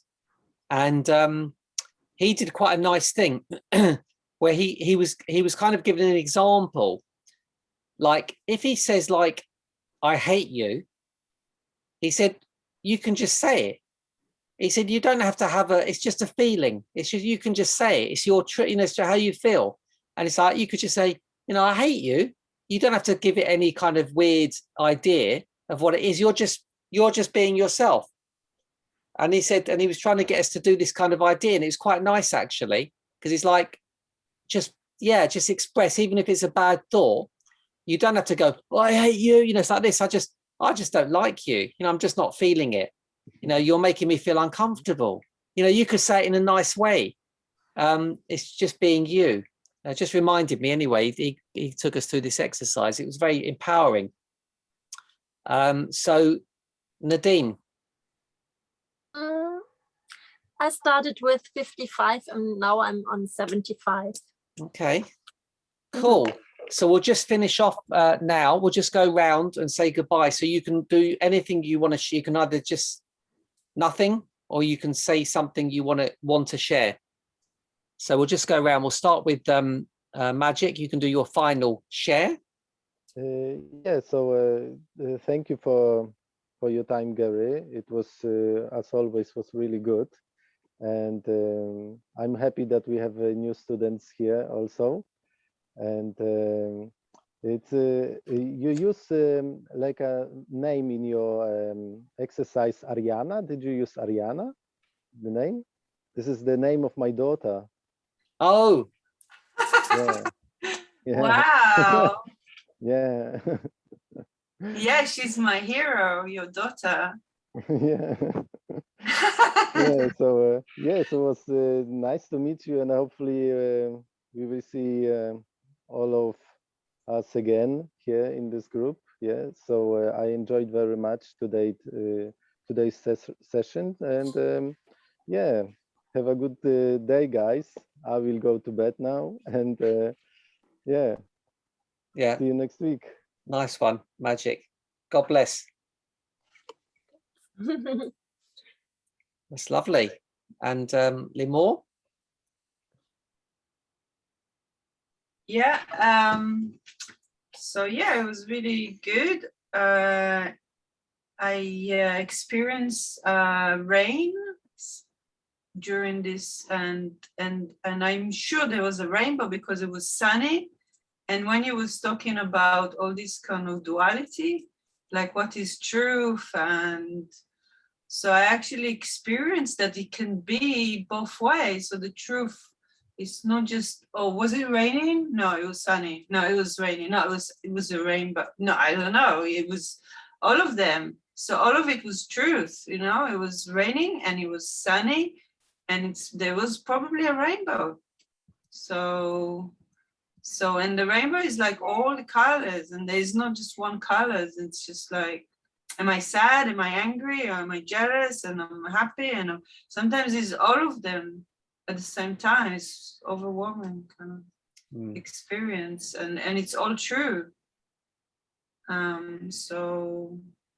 So I'm really enjoying this, and appreciate that, and it really helps me to get on track, because I've got so many things I want to achieve, and I want to be positive, you know, get up in the morning and be positive about my day and my life and share. So it's really good. So thank you so much. You're welcome. And Nads? Oh, I really love that, Limor, because I was also thinking, I saw your face, it looked always like it was very sunny, and suddenly here it started like really heavy rains, and I went out because we had something outside. So I was thinking the similar thing for you. It's like beautiful weather. For me, it's like rain, and yeah, so it's always that from what perspective you see it, it can be all truth. It's all the truth. So yeah. At the same time. Yeah, right. So I like that. Yeah, the journey was really good. The density is sometimes a bit, because it's psychodrama, which is not my favorite, but it's good as always. Like, it was very helpful getting more insights in mean. Yeah, thank you to Gary and to you guys. Thanks, Nadie. Thanks.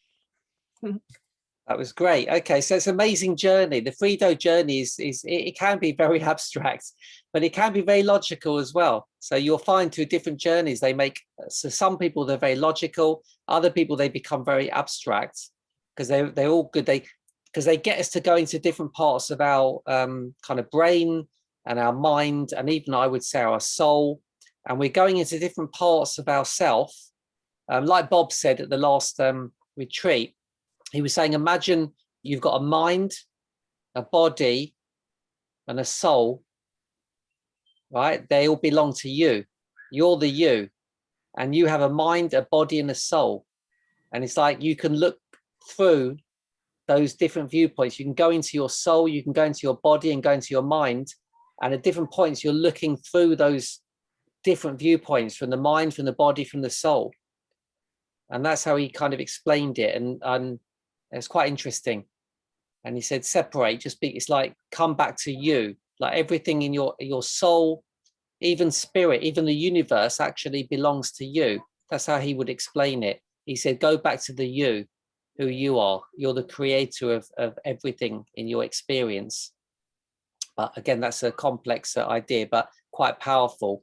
And he also explained how the mind, because the mind's so powerful, it's very hard to separate from the mind. And even the body's so powerful, it's hard to separate from the body. And also the soul, it's hard to separate. If we can separate, we can see, we can be separate. We're not the body, we're not the mind, we're not the soul. We can see, actually, we're all of those. We can see them all separately, and we can view through them separately as well. But it's kind of, he likes to kind of put it in that way. And it's getting back to the who am I, I'm viewing through my eyes. I'm viewing through my thoughts, through my viewpoints. And he's always going back to the I, to separate everything out. So, we can actually feel ourselves. But, in Free-Do, eventually it's like we separate to begin with. We separate everything. So we'll separate all the cards, all the viewpoints, but eventually it's like when I learned to do hair cutting, I had to separate everything. My scissors in this hand, my section clip in the other hand, there was the head over there. So I had everything separate. But once I learned about them all separately, I could then bring them together as one. I never had to think about them anymore. It's like playing tennis. To begin with, you need separation. You need the ball to understand the ball, the racket, the hand. But once you've learned it all, then it becomes one, because you're using them all together as one. So that's quite beautiful as well. But like Limor said, overwhelming is one of the words, because the symbol of Free-Do, which is that rainbow spiral, can be very overwhelming because it's got everything in it. It's got everything in it. Free-Do is everything. It's got everything in it. Every single thing. So when we kind of connect into everything in the same moment, it's super overwhelming. Anyway, yeah. So when you feel overwhelmed, just kind of take a breath and just have a realization that it's just that too many things you're connecting to too many things at the same time, and just slow down. Sometimes we need to slow. That helps. When we feel overwhelmed, just slow everything down. Slow your thoughts, slow the breathing, because as we slow them, we start to kind of see them all. They're not all, on top of us at the same time. Eventually, it won't be a problem. We can handle the whole universe. Because we are the whole universe. We'll be able to handle it, experience everything inside our body one day, and we can just have it, hold it, and we won't explode. At the moment, we might explode if we try and connect to everything at the same time. So, but eventually, yeah, we can just hold that energy. So well done, guys. A good, interesting training. So we've had a journey as well. So that's great. Practice the journeys. That's always really great. And we'll see you next week, if not before. I might start doing some, not trainings, but I might be doing some webinars as well, like one webinar a week extra, where I might do the journey rather than the training. I might just do the actual journey of the card. Or I might do also another one, which is just readings, because people tend to like that as well. We just do random readings, and we pick, you have a question and we pick the card and we share. That's quite nice. So I'll keep you informed about those anyway. So until then, lots of love. Enjoy your week. Keep conscious. What's that, Limor? I got a card there. Heart. Yeah, keep living the dream. And next week we'll be changing the family. We're going to come out of the family of the yellow. This is the last one of the yellow, of the solar plexus, of the psychodrama. And we'll be going into the harmony card. This is the parent of the next family. And we go into the heart chakra. Yeah, that's it. We're going to go into the heart chakra, and we're going to start exploring these energies on a different level as from next week. So they're very beautiful. So I'll see you all soon, guys. And remember, keep living the dream. Thank you. Lots of love. Good night, Magic. Bye. Thank Lily. you. night. Good night, Bye. Nadine. Bye, Gary. See you See guys. you next week. See you Bye-bye. next week. Bye.